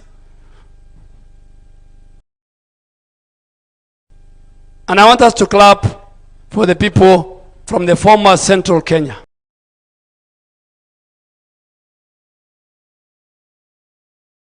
Maternal mortality and new child born rates are very minimal. Those of us who come from Eastern, Western, Pastoralist, Nyanza, Coast, we have some work to do. And I am ready to lead from the front. I'll work with the leaders. That we are losing more mothers in those regions than any other part. Honorable Speaker, let me talk about the Kenyatta National Hospital. One of our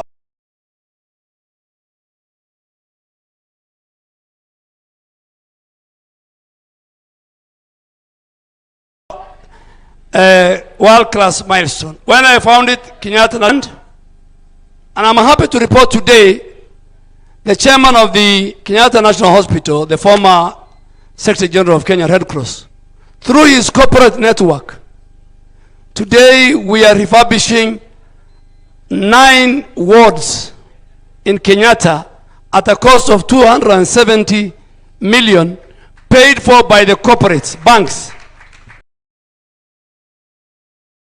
He went to Equity, he went to KCB, he went to many other organizations, and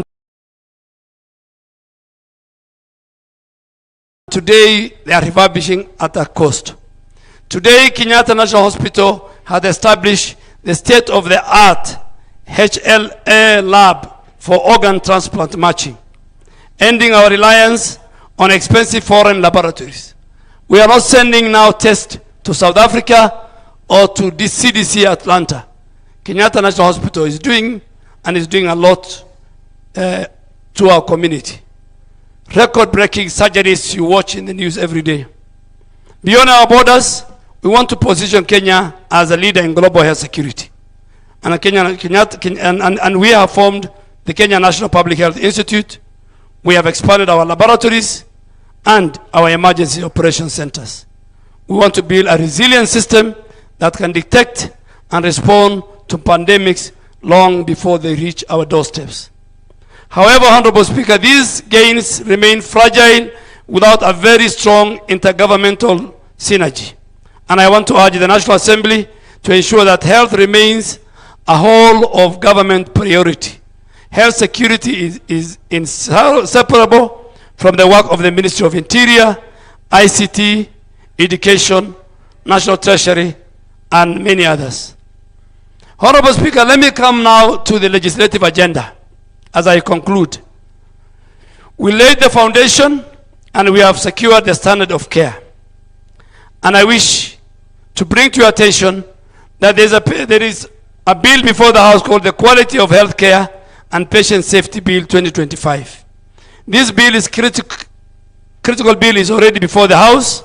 It went through first reading on the 14th of August 2025 and has been committed to our Departmental Committee on Health. This bill will guarantee the safety for every Kenyan patient. It establishes legal framework to ensure that the care paid for by SHA is care that cures, not care that harms. And I want to give an example. When there are two mothers, pregnant mothers sharing a bed, that is not care. Do we agree? When we have a mother or a patient, even male, on the floor of a hospital, that is not care. Particularly in a cold place like Nyandarua. Do you know, have you asked yourself why there are no more Kenyans sharing beds? Do you know what we have done in the system? Every hospital, in their license, they have their bed capacity. So if your hospital has 50, we will not allow you to admit more than 50. Two, in the old NHIF, the two mothers who are sharing the bed and the one on the floor, both the three of them were paid by NHIF. So they were making money. Now we have said, and we watch the bed occupancy. If I had the Digital Health Agency CEO, we could have shown you, you know, a good example, Kenyatta Hospital. Kenyatta Hospital ideally is supposed to have a bed occupancy of 1,800. But Kenyatta was admitting 2,200, extra 400. Today, if you go to Kenyatta, you will not find two mothers sharing a bed. But what I am doing is the system and administrative. I really want you to do that in legislation. We define care in that bill. A care of a patient, the dignity of the patient, the safety of the patient, the ethical standards of the patient are all defined in that bill. I really want to ask Honorable Speaker and members and our committee to fast track that bill in the first quarter of this year. It will really help us help our patients. Then we have a number of other bills that are in Parliament. The Health Act Amendment, the Public Health Act, the Tobacco Control Act, the Cancer Prevention and Control Act, the Food, Drugs and Chemical Substance Act, the Pharmacy. All these are amendments. They will really help us if they are fast-tracked. Honorable Speaker, finally, to sustain this momentum, we require your budgetary support.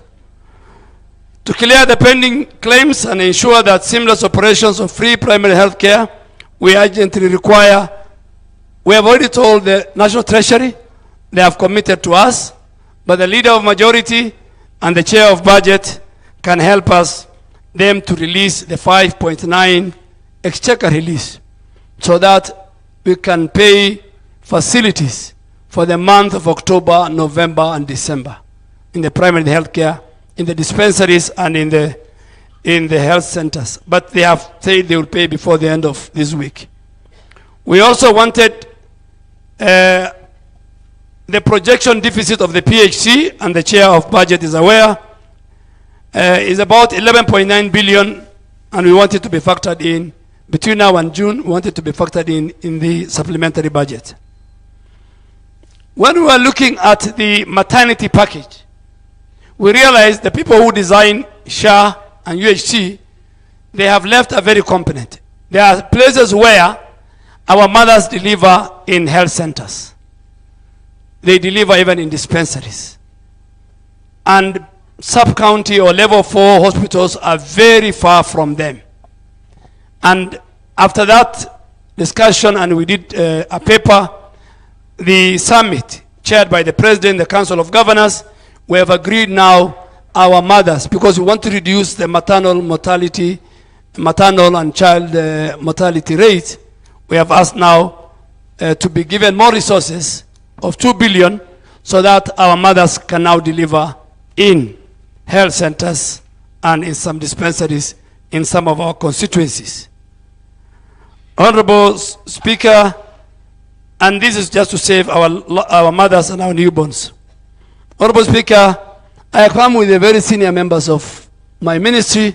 If you allow me, PS Oluga is busy chairing. I left him in Nairobi to chair another workshop. I have PS Mary Mudhoni of public health and professional standards. I have the first Director General under the new Constitution of Health, Dr. Amoth, Dr. Masi Mangangi, CEO, SHA, one of my directors from KEMSA operations, and then Terry Rotich, who's the head of legal in SHA. I think those are the ones. Yeah, I have another team, the gentleman at the far end, the two gentlemen are two directors with Social Health Authority. Honorable Speaker, just to conclude, the state of our health care in our country is transforming. We have moved from a deficit-ridden NHIF to a more surplus-generating SHA. We have moved from a paper files to digital superhighway. We have moved from volunteers to paid community health promoters. This transition is unprecedented. It is working. It's what President Ruto and his administration have promised, and I request your continued support as we anchor these gains in law and practice. Thank you very much, Honorable Speaker and members. God bless you, and I'm ready to answer. Just to, in case members have issues with the headline of today, on the headline, the 11 billion are the rejections I have told you. Those are money lost in the sense that they have claimed we have found them, they are remitting, some of them are going to court, some of them have agreed to return back our money, and we have not finished. We have, I don't want to, you know, there are some things that belong to the criminal justice system. I don't want to speak for. I have the whole list. The biggest junk is the private hospitals, followed by the county hospitals, followed by the National Referral Hospital, including Kenyatta, MTRH. The lowest is with the faith-based hospitals. We have the names, we can publish. There are rejections. They claimed for services that have not offered. And they have done all that I was telling you.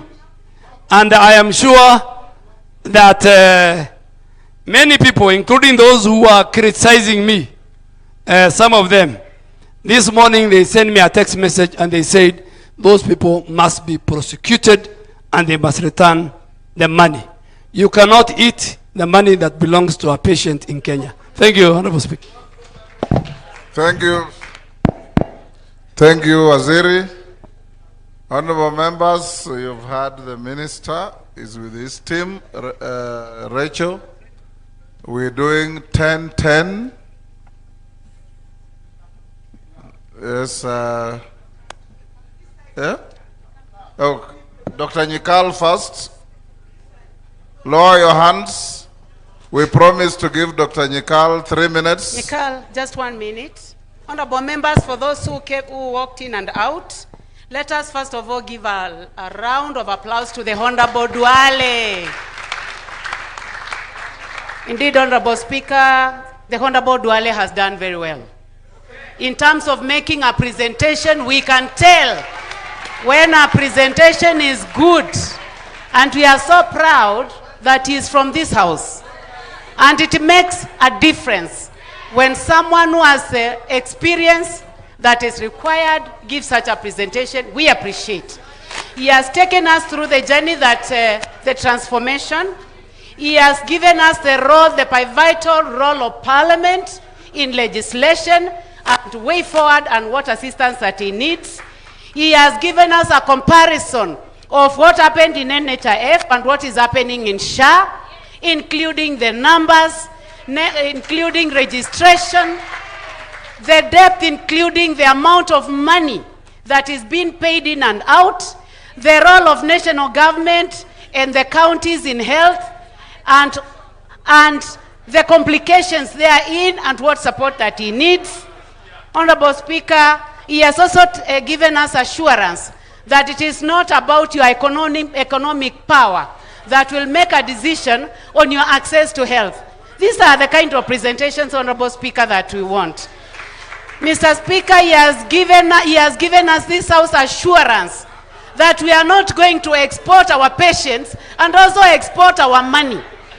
The measures he has put in place, we like that. Thank you. And now I'm going to give a chance to Dr. Nyikal. Welcome, Dr. Nyikal. Okay. Mr. Speaker, let me first of all appreciate the Cabinet Secretary for the presentation.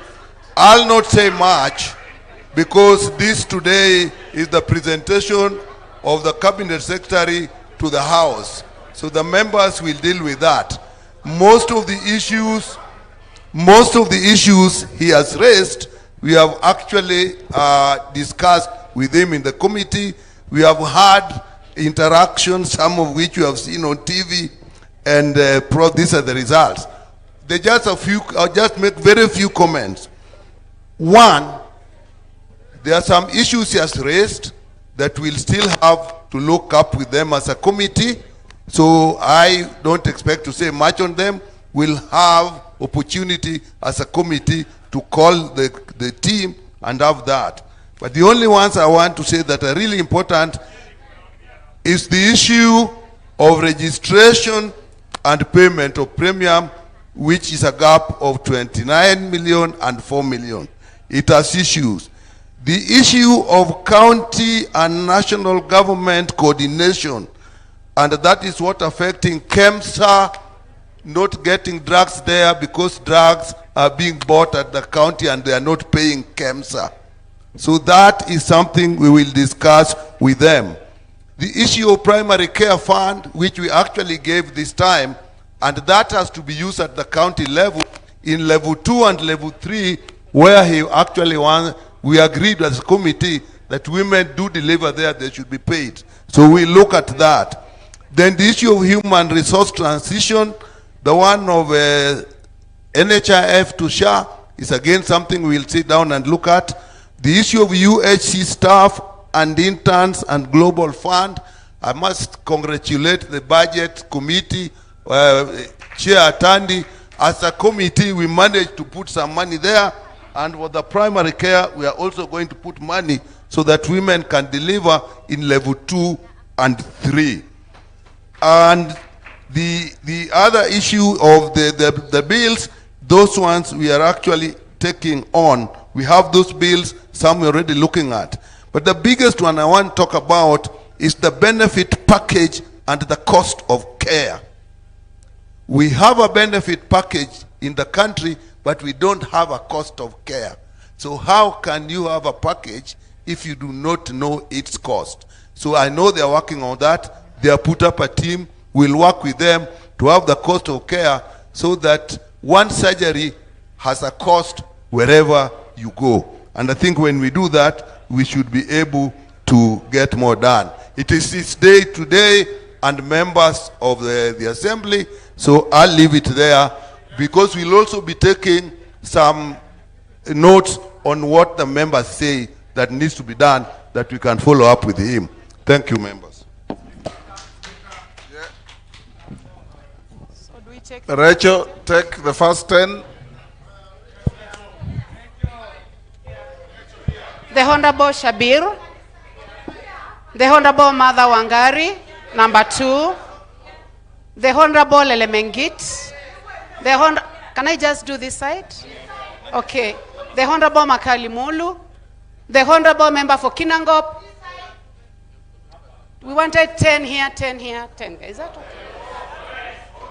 The honorable member for Kitui Rural. And that one is the nominated member UDA. Yeah. How many are those?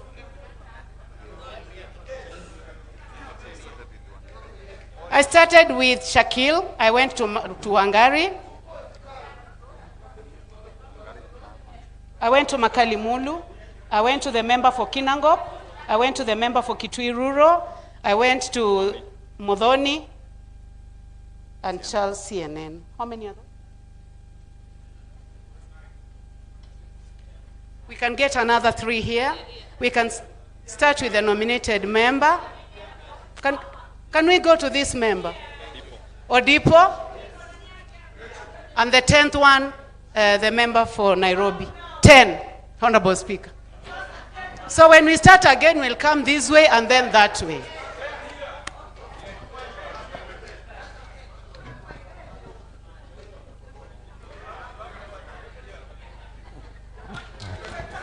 Okay, number 1.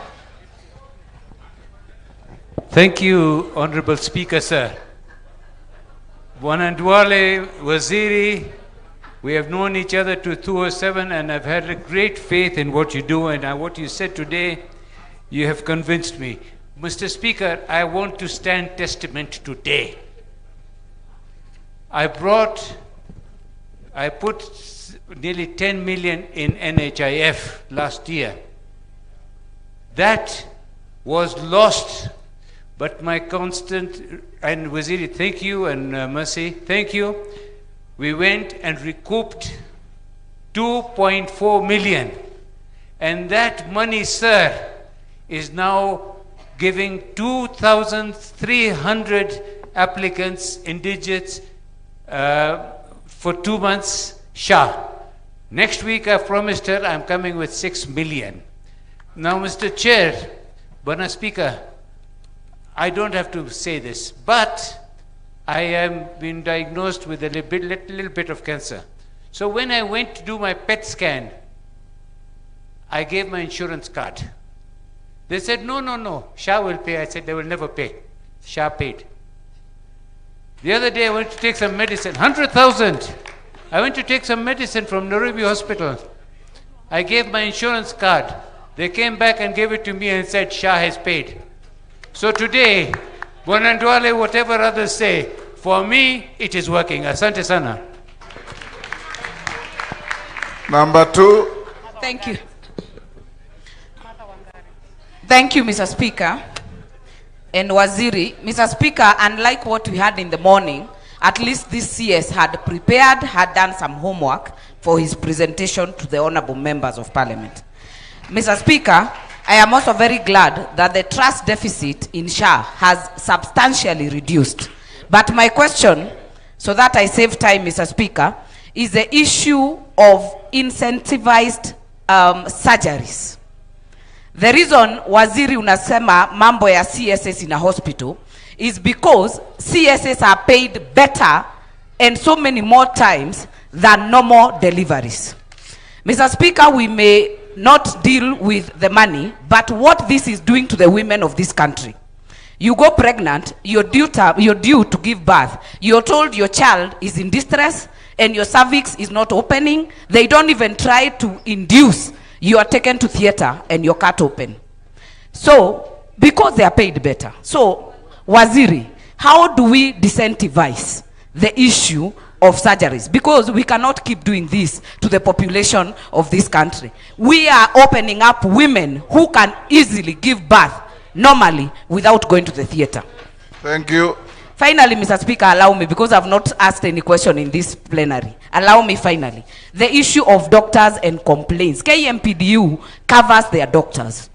I have, in the last 3 months, dealt with mothers who have removed fibroids but have been left cotton wool. I don't know what has been left in their stomachs, Mr. Speaker. And lodging a complaint is actually impossible because the KMPD will cover their own. How do we deal with the code of conduct and the criminal negligence of doctors at that level, Mr. Speaker, because Kenyans are dying and they have nowhere to go for redress. Issue of alcoholism, how do you deal with that in our doctors, Mr. Speaker? Because there is a problem. I would want to hear your response. Thank you very much. Lele Mengit.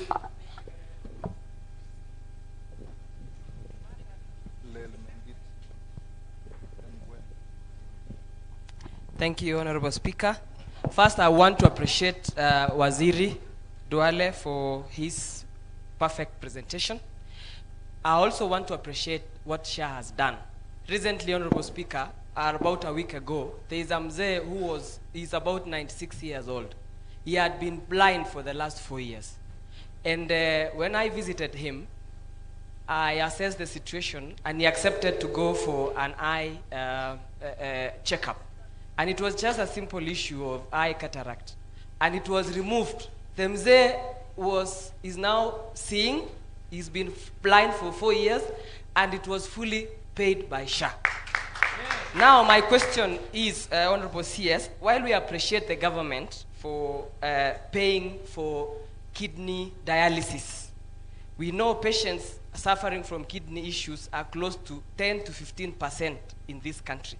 While we appreciate that Shah is paying up to maximum of 11,000 shillings per session across the country, we still have a challenge in settling claims.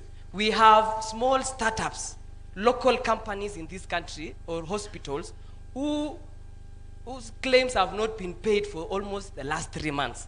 For example, Oak Tree Center, Kidney Center in Eldoret, Honorable CS, what are you doing so that you can prioritize these startups who are dealing with these issues so that their businesses cannot close down? Thank you, Honorable Speaker. Thank you. Makale Mulu. Yeah, thank you so much, Honorable Speaker. I want to join my colleagues in appreciating the presentation, Honorable Speaker. Honorable Speaker, one of the highlights of the presentation which I picked is the issue of consultants charging different rates. And I think to me that is very important that that figure is harmonized. But my question, Honorable Speaker, is on the distribution of medical equipment. I would want to hear from the CS what criteria has been used to distribute this medical equipment, Honorable Speaker. Because, Honorable Speaker, my own county where I come from, we realize that very basic things cannot be done because that equipment is not there. So is it based on needs assessment or how is it done? Thank you, Honorable Speaker. Thank you. Kinango, is that Kwenya? Yes, Mr. Speaker. Thank you, Speaker, for the opportunity, and I join my colleagues in applauding the Minister for his beautiful presentation. But on it, Mr. Speaker, I want to know what the Ministry is doing, and actually it has been mentioned, but not in depth, in terms of harmonization of charges, especially that are being charged by the private hospitals. You realize service like dialysis is being charged at about 11,000 in public hospitals, and that is what Shah is paying for. But private hospitals are charging to the tune of close to 200,000, and I have evidence to that case because my dad is doing dialysis at the moment. What is the Ministry doing to make sure that those exorbitant charges by private hospitals is dealt with and with finality? Thank you. Kitui Rural.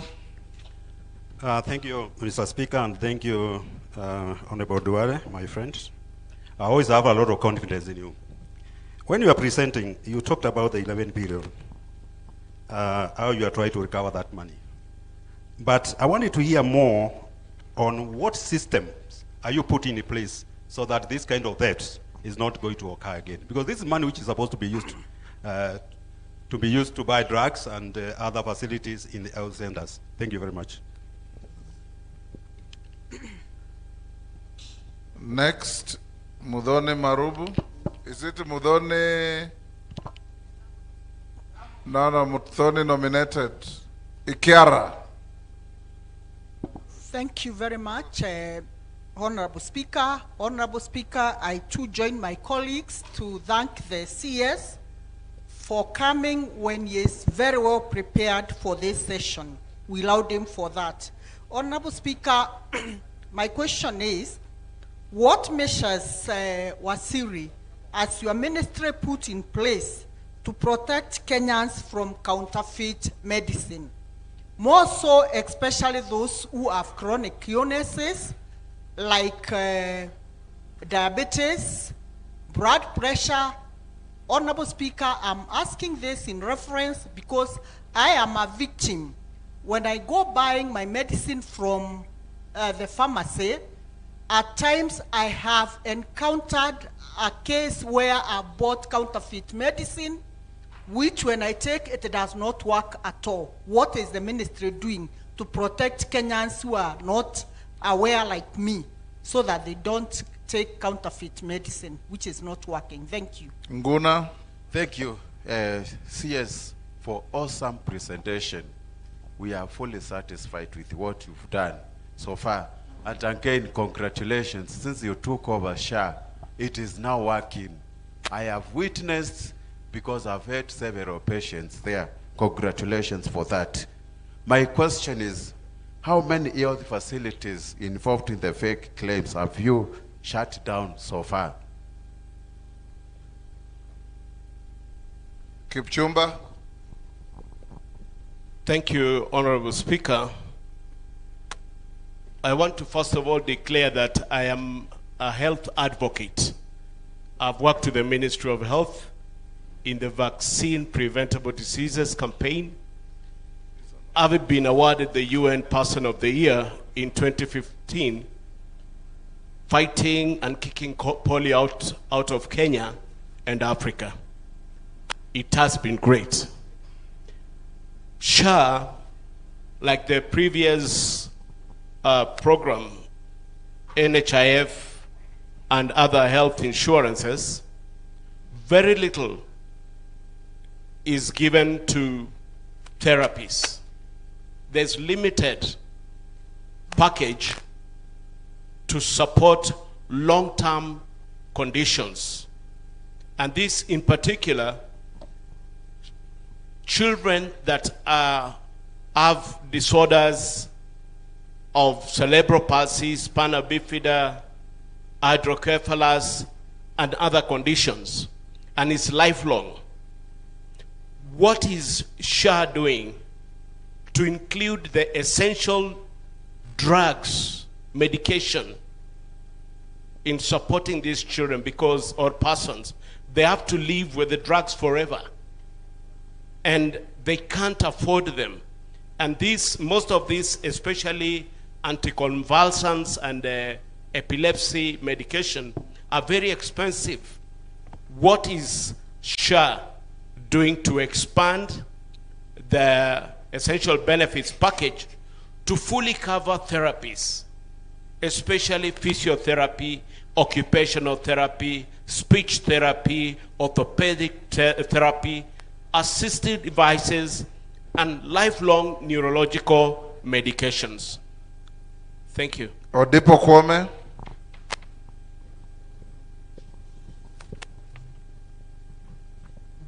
Thank you, Mr. Speaker. I think I have to congratulate our CS. His explanation was quite satisfactory. My first question to CS. There's no first question, it's only one. Okay. So just ask one question. It is one. Now, the lowest contributors in terms of payment do claim that when they go for treatment, they are told they must top up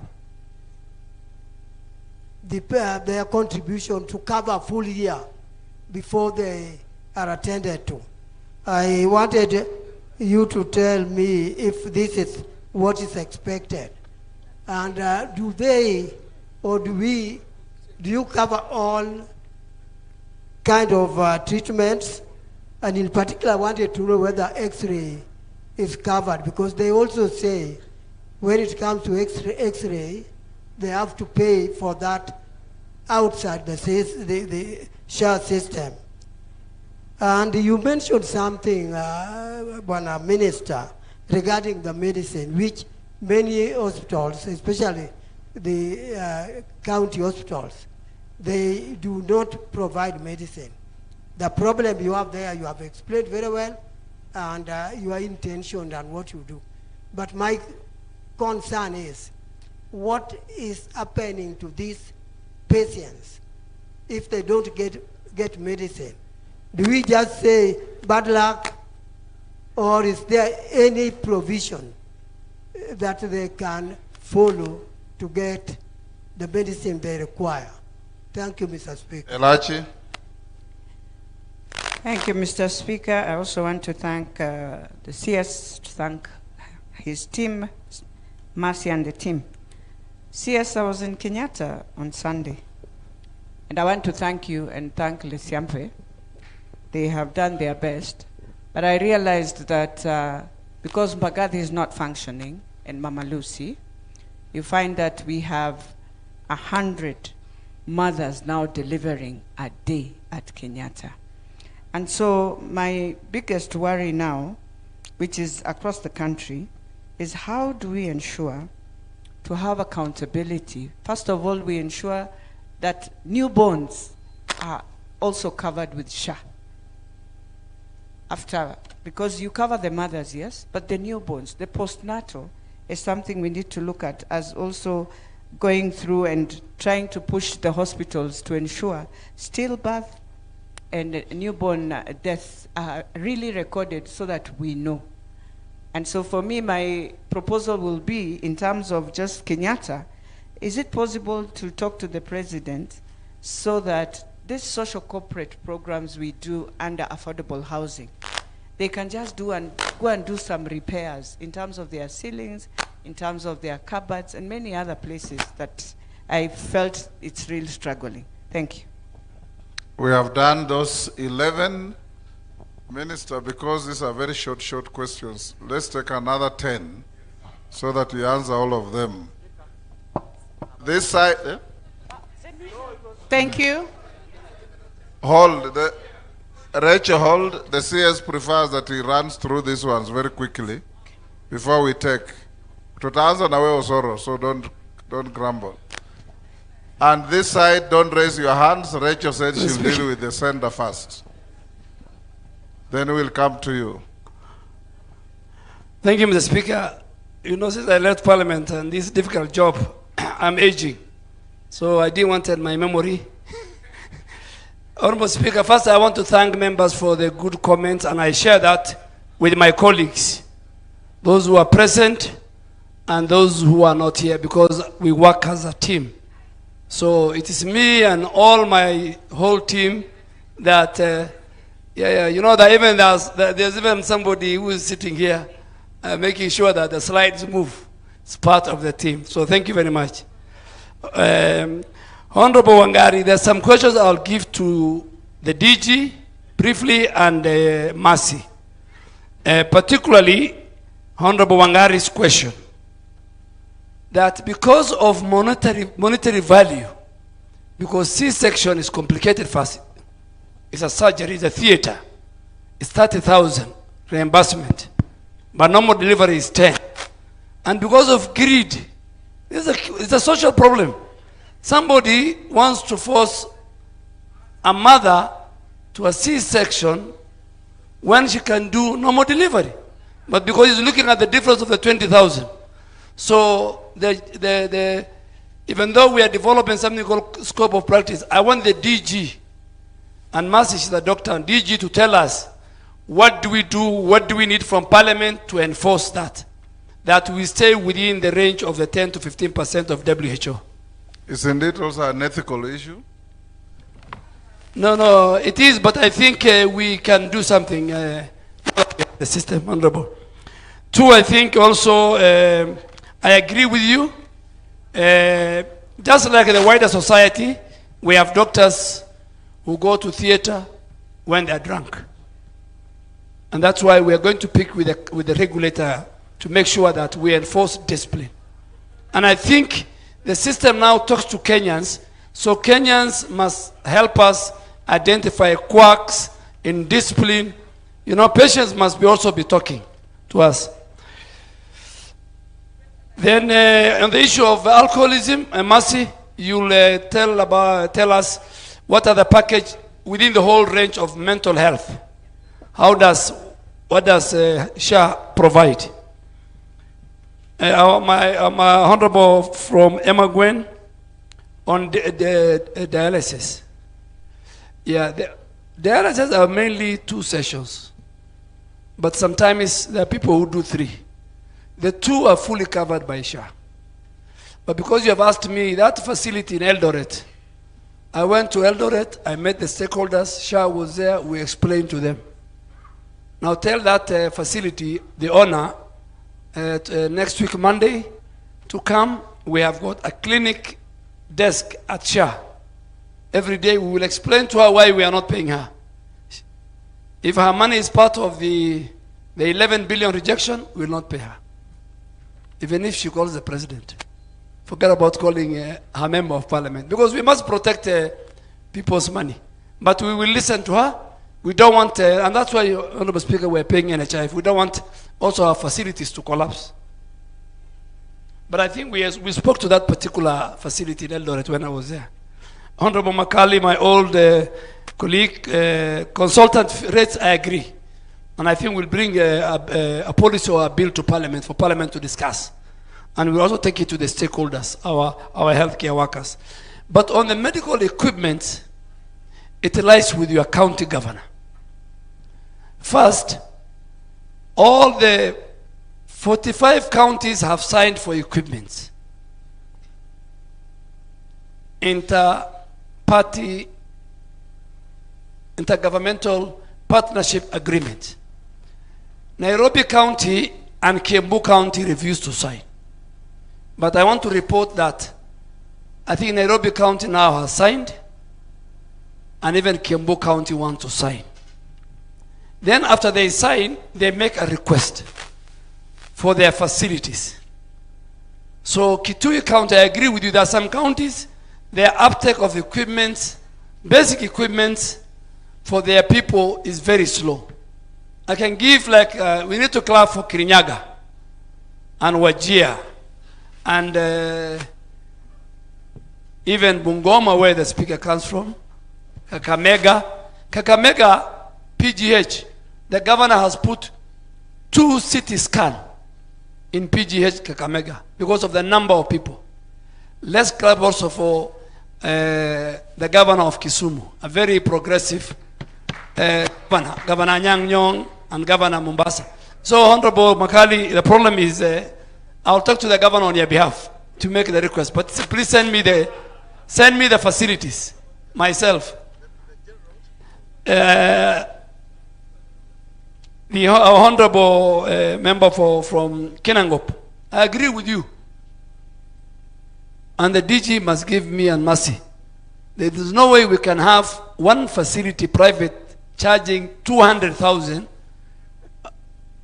Yeah, but the same Aga Khan, the SHA patient, the normal patient SHA, go and pay the SHA patient. But you know, because let's say, for example, me and you and the speaker, because we have another medical cover, so they overcharge us. So you should tell them, charge the SHA as the first point. Yes, the 11,000. But I agree with you, we will make. There's no way we can have 2 sets of payment in this country for dialysis. We will. And please support me when you are also in the talking to our people, say, let us use one healthcare. So 200,000, 11,000. I mean, that is a theft.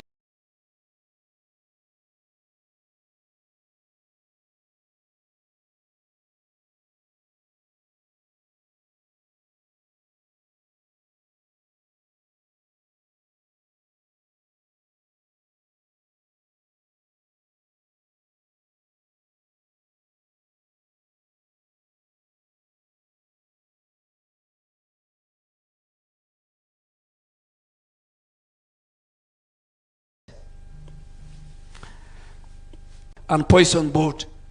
And you must have seen people making noise in the media. I stood firm.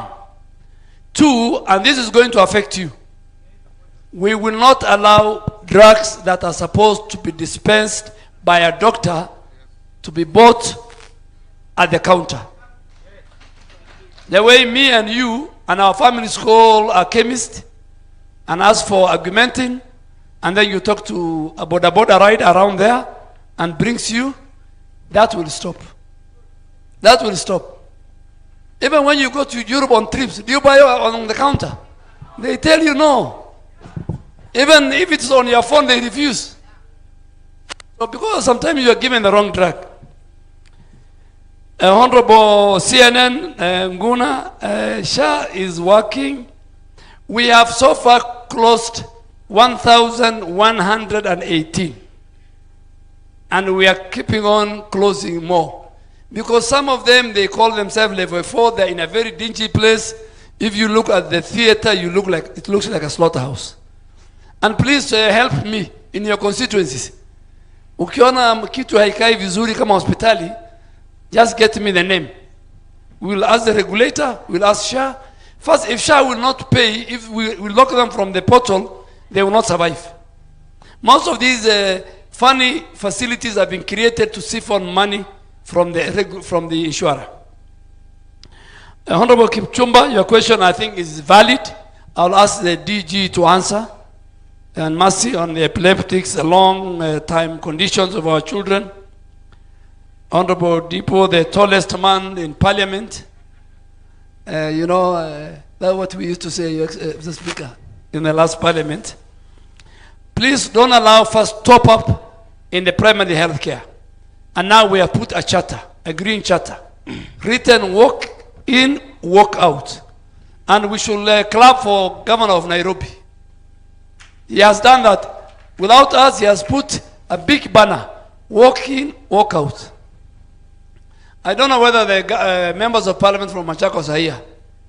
Please help me. I always talk to Honorable Wavinya. The Machakos Level 5 Hospital requires some critical equipment. And her people are not requesting. But at long last, I have pushed them. They have requested for a CT scan. We want them to request for the dialysis to help our people. Yeah, and the ones in Kangundo and all those.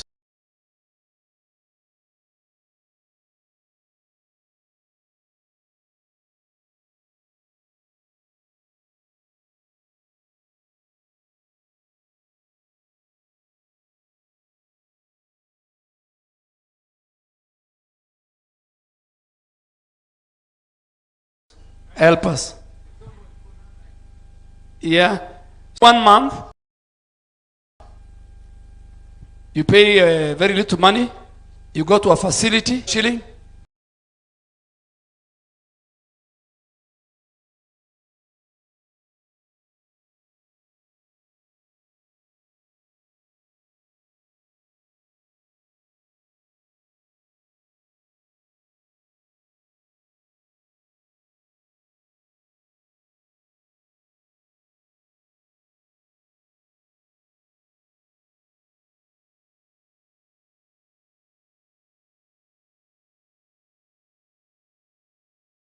If we allow, you walk away, you walk out, and then they go to their facilities, then the facilities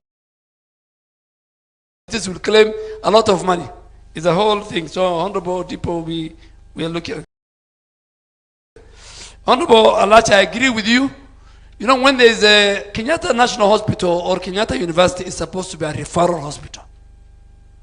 It's supposed to deal with complications even in maternal. When a mother in Pumwani, the doctors are overpowered, then they send to more experienced consultants in Kenyatta. But we had a number of industrial disputes in Nairobi. We are overwhelmed.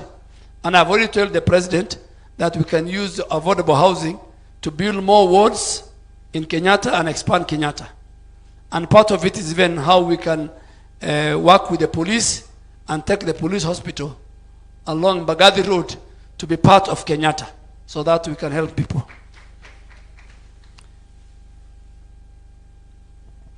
I think, Mr. Speaker, give me 1 minute. Yes. Hold there. Kitui Roll, can you rephrase your question? Yes, Mr. Speaker, thank you very much. And I thought my question was very simple. I was referring to 11 billion, which is reported to have got lost. And my concern is, what system are you putting in place to make sure this kind of theft does not happen again? Honorable, let me tell you, this 11 billion was stolen when the system was young and there was a transition period from October 2024 to around June last year, July. People went to the system, but they didn't know that the system will do an audit later. As of today, 28th, Mr. Speaker, if you look at the graph of the claims versus the revenue collection, during that time, the claims was 10 billion, the revenue collection was 5 billion. As of last night, the revenue collection is more. The claim is less than even 5B. Because the system detects.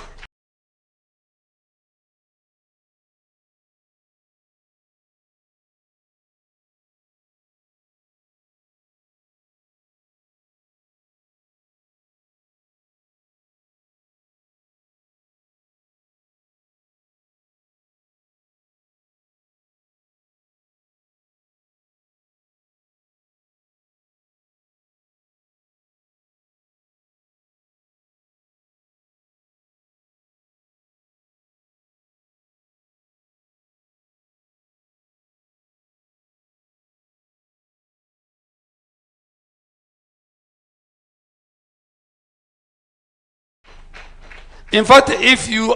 Honorable members, Cabinet Secretary, cesarean section is the most performed intra-abdominal surgery worldwide. And the rates of cesarean section have been increasing from the 90s when it was 6% globally to 2018 when it was about 18%. Our national cesarean section rate as a country is currently 19%. It is projected that by women going to deliver will be delivered through cesarean section. That will be a whopping 38 million women undergoing the procedure. Cesarean section is also a complex surgery requiring various steps in terms of preoperative preparation,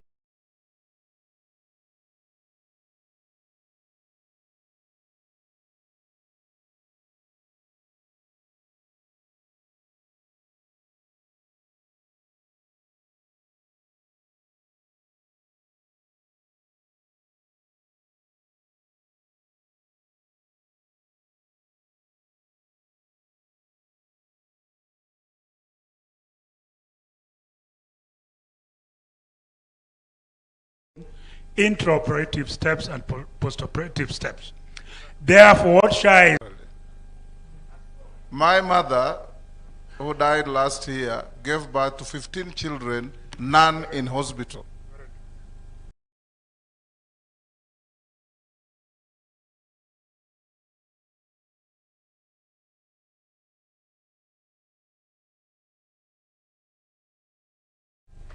All at home. And there are many women like that. What we are lacking now are those midwives. And then the unethical behavior of doctors. What are you doing about it? Because one, give hospitals that deal with deliveries, midwives, properly trained to help. Mama akisema, wow, akisema, sukuma, sukuma, you know, mpaka mtoto atoke. Yeah? Lakini siku hizi hakuna wa kusema sukuma, wanasema tu peleka theater, pasua toa mtoto. We want to go back to sukuma. Honorable Speaker, I hear you. And what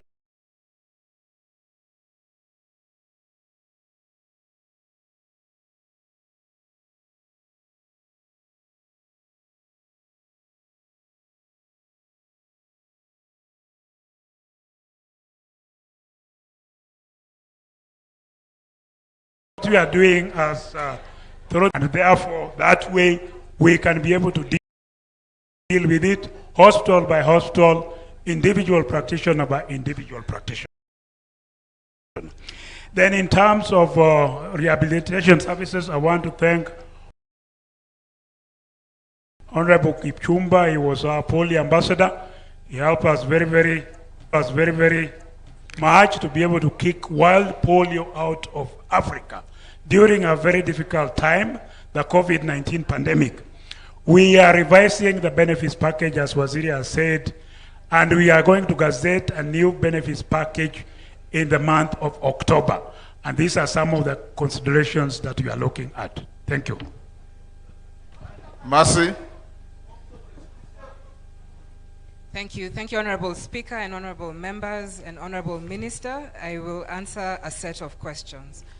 In terms of our cesarean section, in 2 weeks' time, SHA shall introduce what we call clinical pathways for AI validation.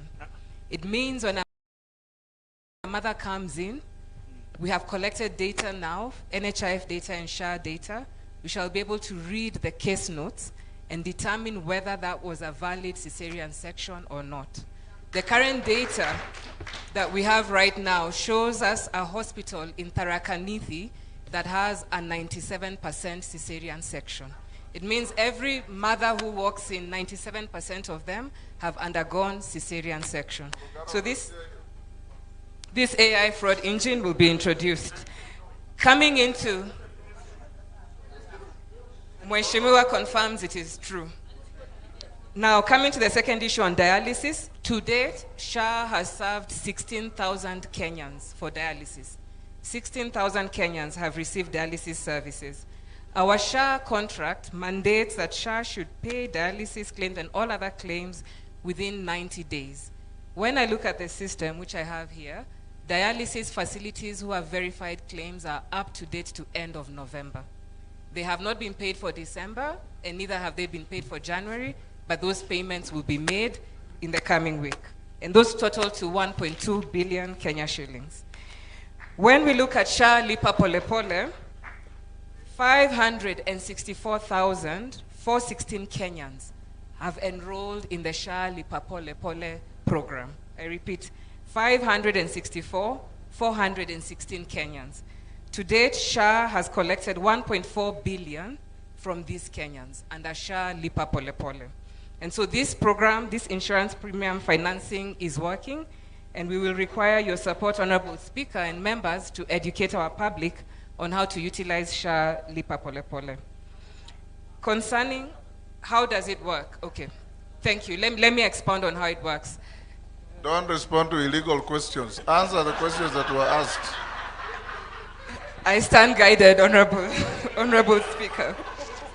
Let me get to the next set of questions until I'm guided. Honorable Kipchumba has asked about cerebral palsy. Cerebral palsy is what we call a neurodevelopment disorder, along with many other neurodevelopment disorders, including autism. And how SHA, the benefit package, has been designed is that mothers or children who suffer from these neurodegenerative disorders can access services on outpatient basis in a level 2, 3, 4. When this child requires an inpatient service, they will be admitted and the daily bed rebate will kick in. If you look at our gazetted tariffs, we've actually put in place the assistive devices. However, we do need to ensure that we have enough budget to be able to actually facilitate the payment of assistive devices. So we will be coming back to the House to seek that extra budget that allows us to have wheelchairs, physiotherapy, speech therapy, etc. services available for this population. In terms of X-ray, it is true, Honorable Member Adipo did note that X-ray is not paid by SHA as a separate service. SHA pays for MRIs at 11,000, SHA pays for CT scans at 6,900. For the X-ray facility, we have bundled it into outpatient care and also inpatient care. So there's no standalone service of X-ray. It is bundled into the packages that we have. In terms of outpatient care for mental health, alcohol disorders, psychosocial disorders, this is how we've programmed the package. A Kenyan can access services at a level 2, 3, and 4, but if they require admission, and that their admission does not require a rehab package, then they can stay in a mental health facility for up to 2 weeks, and SHA will do that reimbursement. Now, if they require services that touch on alcoholic disorder, which requires more therapy, we've introduced a package of 67,000 that then the facility can claim, and that patient has what we call per diem days for 45 days to stay. It covers way better than NHIF did for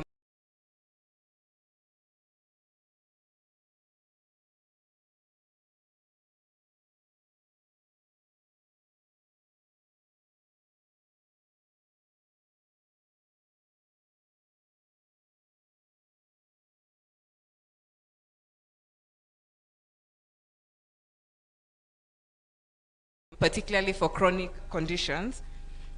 We may need to do a better job as SHA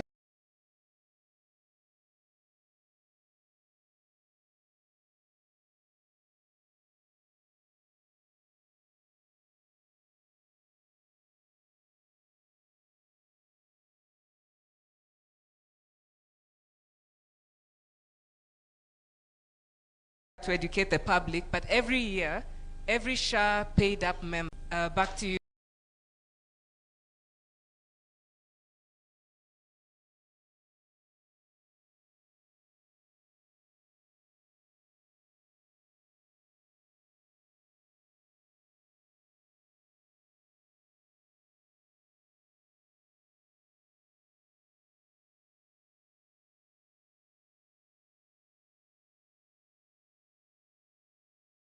You, Honorable Speaker. Yes.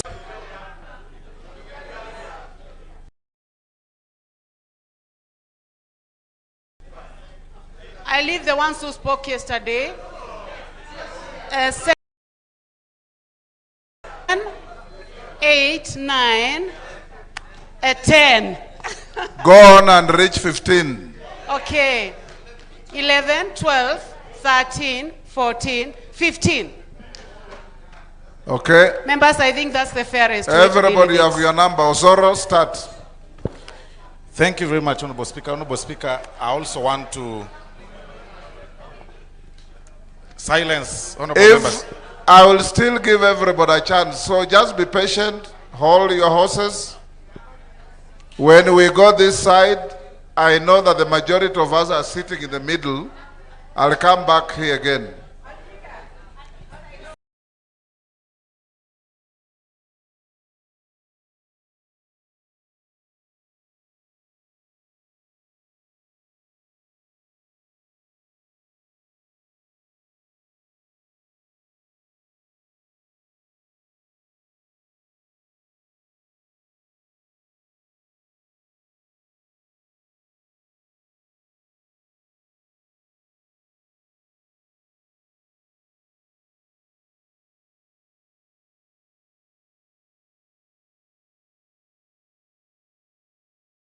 Okay. Thank you for you to be registered under SHA. That disadvantages other people that have got the other.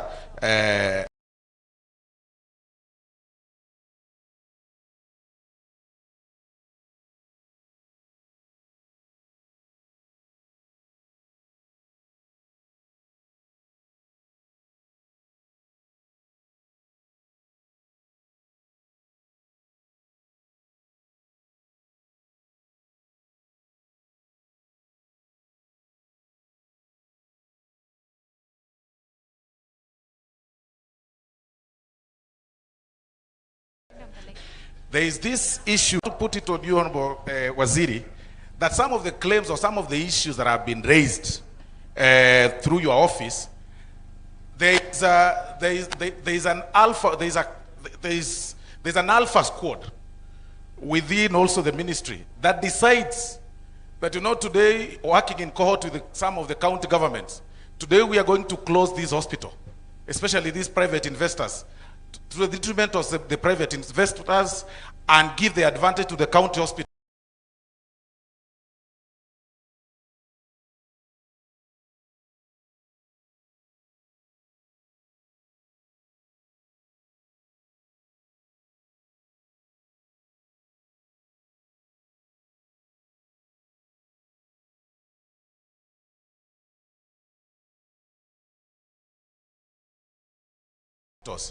and they bring reports that are recourse for review. That needs to be checked. Number 2, Sabina. Thank you very much.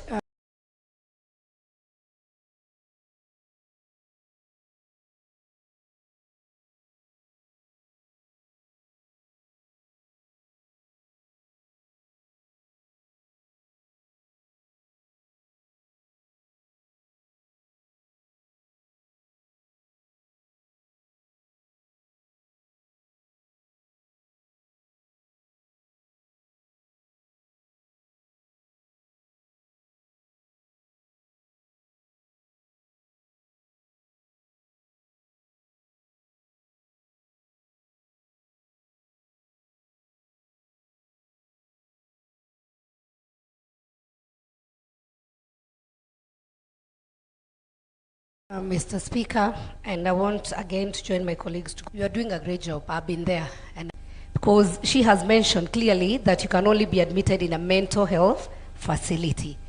The one we have, I am not so sure how Mathare facility.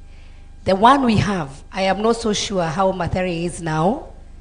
From the last time I checked, what is the plan to work with the county? And finally, Dr. Nyikal mentioned about the package and the cost. And on this one, Honorable CS, allow me to speak about the KU Referral Hospital. We worked very hard to make sure that that hospital came into being. This hospital receives the exchequer money, but the cost of care, a lot of the people who go to KU facility, even if somebody transitions, there's a problem.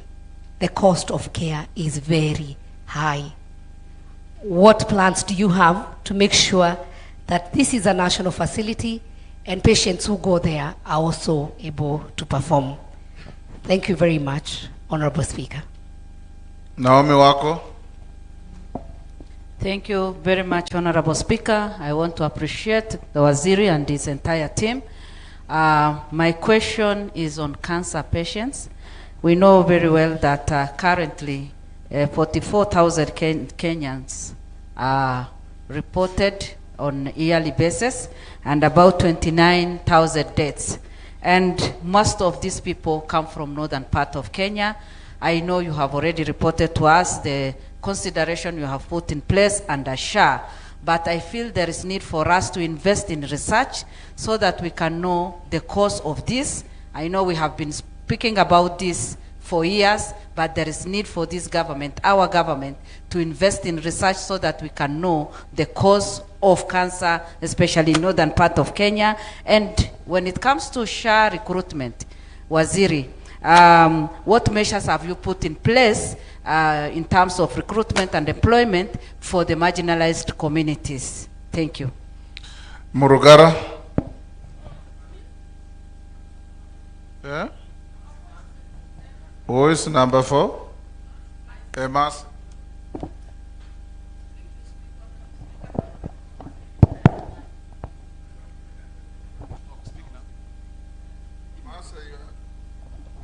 Thank you, Honorable Speaker. I also want to congratulate the Minister and his team. Honorable Duale, you're doing a wonderful job in this ministry. However, Honorable Speaker, there are a number of hospitals that are in deplorable state. Congestion, limited bed space. In some hospitals, you find patients sharing beds, some sleeping in the floor. If you visit our Busia District Hospital, that will be the scenario that you'll be confronted with. On the other hand, we have hospitals, new, beautiful, wonderful infrastructure. They have been equipped. I witnessed one Amkura hospital in one of my sub-counties, that's Central. But it's not operational. And excuses are given, there are no staff, or, you know, and we have to, patients are referred to Bungoma or Eldoret. On the same breath, when I looked at your presentation, the figures on your financial asks, Honorable CS, I did not see the ask on resources for you to complete ongoing projects. Ongoing. Some programs have stalled. And again, case in point is Lukoles Hospital in my constituency, which is a presidential directive. There is work going on. The contractor has told because he says his certificates have not been paid, and it was also financed partially. So probably you could add your asks on ongoing projects in the supplementary so that we can be able to support you. So I just wanted to know, what is the role of the ministry in your cooperation and coordination with the county governments on how to improve these facilities, and also on how to ensure that they are complying, to ensure that universal health care is progressive, is successful, and that Kenyans have access to health in every corner of the country. Number Thank 5. Thank you very much, Honorable Speaker. Honorable Speaker, mine is a comment or an observation, first and foremost, to thank the CS because he has done with his team a wonderful job. Constant communication, constant visits by the CS, by the PS, Mary Muthoni, the CEO, Mwangangi, Mr. Moth. We have been able to show exactly what SHA is and what it can do. Today, when I receive a telephone call from a constituent saying I'm admitted in a hospital somewhere, whether Komarok or whatever it's called, the first question we ask is this: are you registered with the SHA? And the response in 90% is yes. Then you are relieved. You ask, what is the problem? After that, you're told, possibly I need fare to go home, or I need 2,000 shillings to buy extra medicine, which was not covered. And this is a demonstration that SHA actually works. However, I don't know how you're going to crack the whip on county governments, because the problem they have is they cannot give any explanation why they do not sign for the facilities you're offering, they do not sign for medicines, and as a result of which the hospitals down there are not able to give the services they are required to give. Otherwise, the work you have done, the communication has been excellent. Thank you very much. Number 6. Thank you, Papa. CS Education, not education, CS Health. I want to appreciate you for the good work that you're doing and your team, because for once, pressure on members for fundraisers for medical have gone down. So I want to really appreciate you. And I told you when we met in Parliament that that was a good appointment. So we wish you well. My question comes on the National Cochlear Implant Program. And I wanted to know when you're going to reach out to the learners at Nyangweso school for the hearing, learners with hearing impairment, and how can they be helped? Most of these learners are vulnerable. Their parents abandoned them there. So I don't know who can pay for them SHA so that they are able to be helped. But if you could give me a date, we go with you and assess that particular school so that they are helped, their learners that belong to this country. I thank you, Papa. Thank you. 7. Thank you, Mr. Speaker. CS, you've got enough compliments today for the good work that you're doing. I wish the media this is live, is live. I wish the media would actually look at the gains and what we've achieved in terms of health moving from NHIF to SHA, so that we can always, celebrate the gains that we have in our country instead of always putting our country down.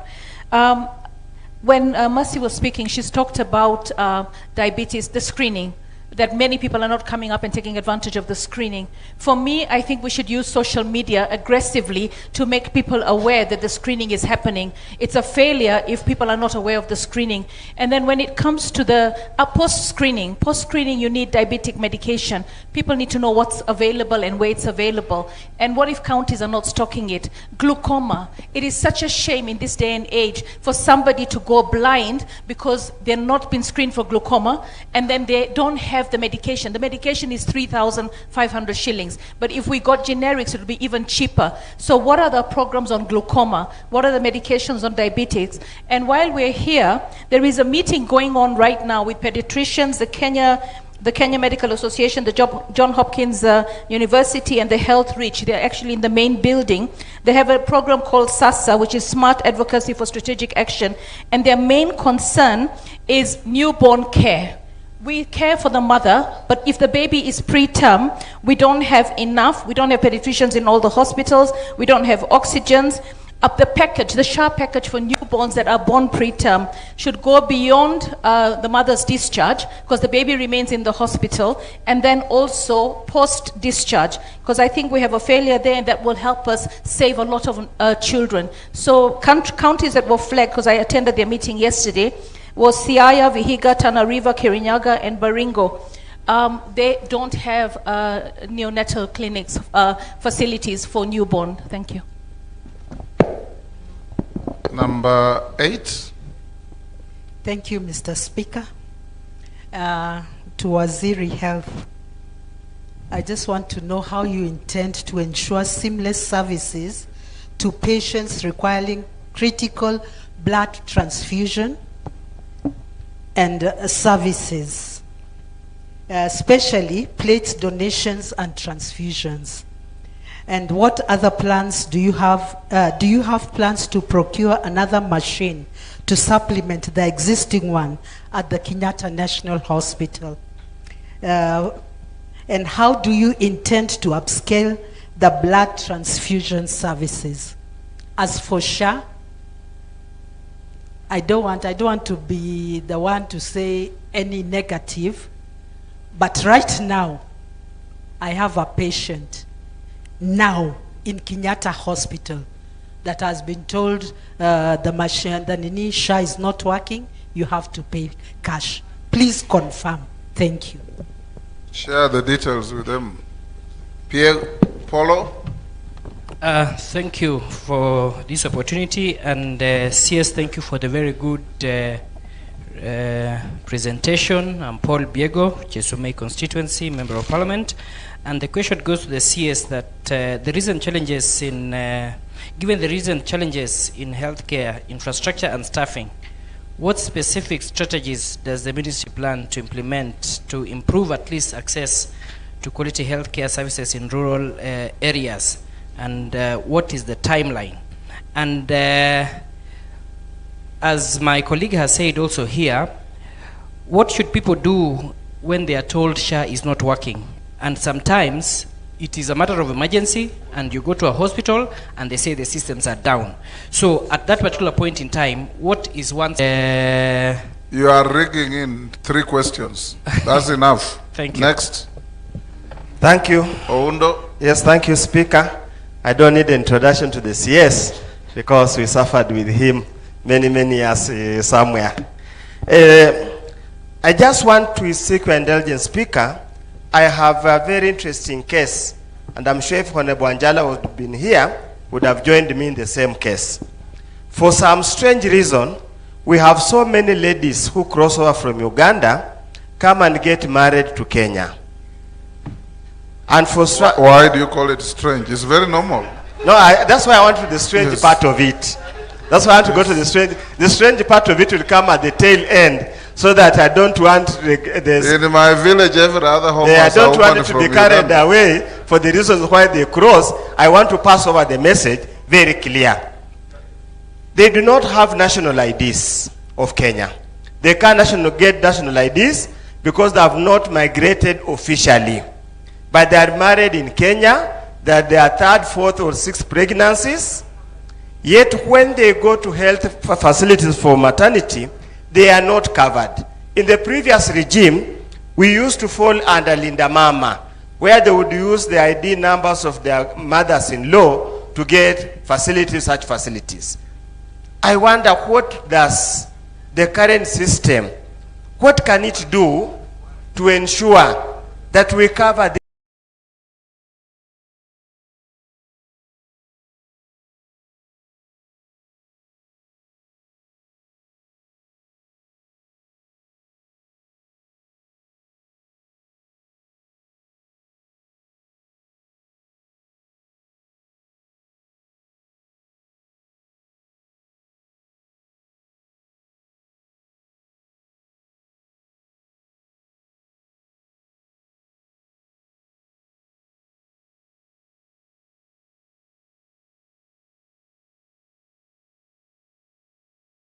this kind of scenarios? We had You are the member of parliament. ID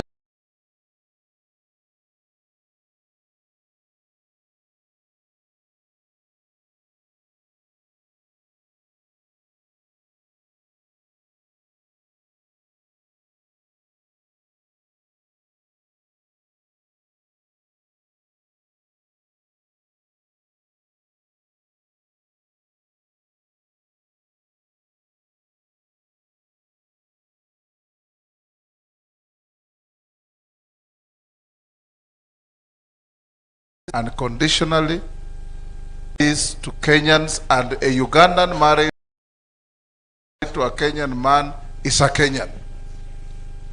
Speaker, because I want to says he will do something, we'll still go to those ID people. I know, but remember the waiting period for an ID being a border town, for whatever way, let's stop the rhetoric that we normally do it at national level here.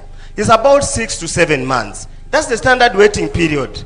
So, General Honorable Speaker, in the event, in the interim, what can we do to salvage and save us from the burden that we have to continuously carry? We might lie on national policies, try to subjugate the matter, but we have a real problem, which if you do not want to listen, so that we can put our heads together, then we are simply saying that this is an exercise in futility. Finally, I don't want to go into that. You've done your bit. Yeah, I just want to pass over a message which I've received now. And I want to pick up, I think the lady here, the lady Joyce of Kamena has said, I'm told here, they have been asked to pay 100,000. They bill for surgery, I don't know what type of surgery it is, 100,000. They have been told because their cover is not comprehensive. The share cover is not comprehensive, it can only pay 35. So we have to join a WhatsApp group and raise another 65,000. So we need to understand, is there comprehensive share, or share was equal and common to everyone? See, those kind of things that we need to balance. Thank you. I still want to help you, Undo. Bungoma and Busia are contiguous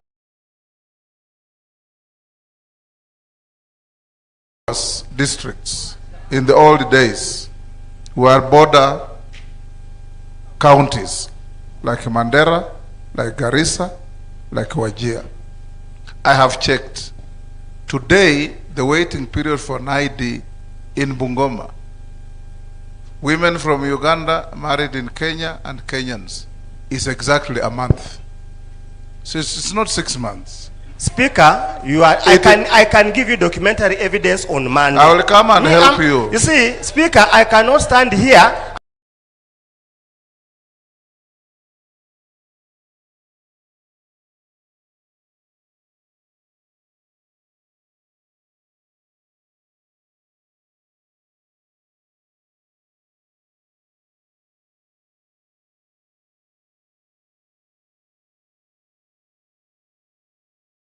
and make allegations that I cannot substantiate. Period.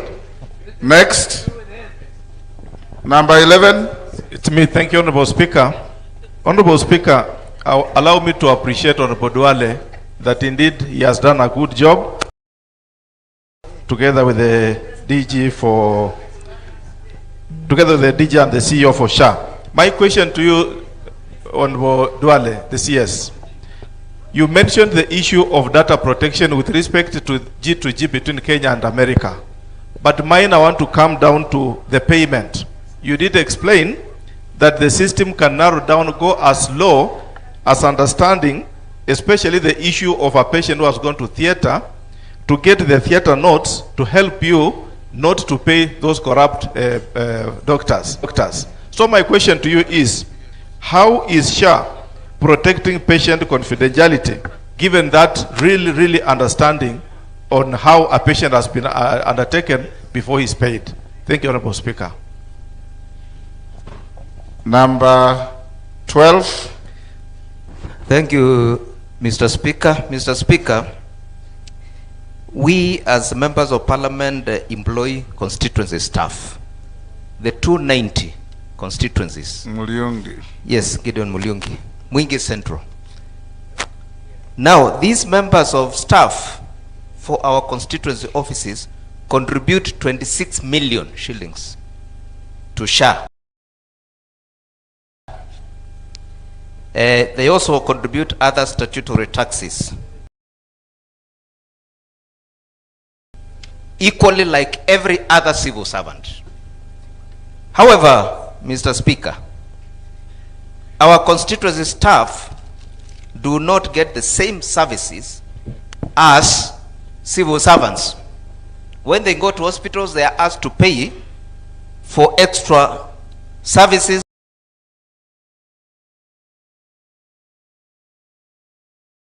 like X-ray and ENT, which they are asked to pay in cash. So, Mr. Speaker, what is the minister doing about this? And Minister Waziri, you pass through my constituency every day when you are going to Garissa.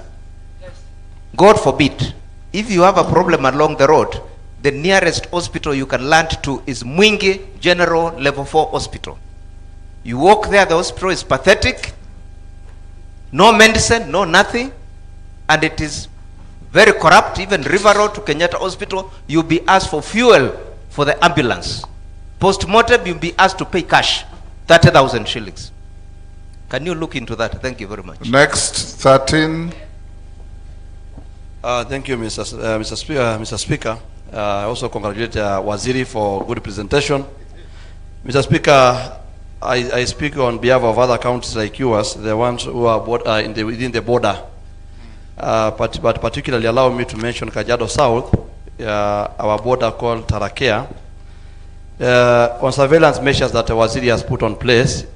But I would like to request Waziri, because of the cross-border diseases like tuberculosis, why don't you kindly uplift or upgrade level 4 within the border to be level 5, so that if we have treatment from we are getting services from the county, but also national government is giving something. Because at the end of the day, we are getting a lot of challenges with our people within the border. Thank you, Mr. Speaker. Thank you. 14. Yeah. Malenge. Thank you, Mr. Speaker. Waziri, I join the rest of the members in congratulating you on the presentation. The money corner or the envelope, you have 130 billion in contributions, 93.4 billion in payouts, 36.6 billion difference. Yet we have complaints from two angles. One, patients who go to hospitals get a prescription for lab tests, either under primary health care facilities or the referral facilities, yet they are being sent outside in the private practice, in the private providers, and they are, a claim has been lodged in the system. Medicines, X-rays, and lab services. Three critical areas in terms of completeness of care. How do we seal? How do we stop that? Do we seal that gap? The Council of Governors, in a presentation during the UDA Governing Council,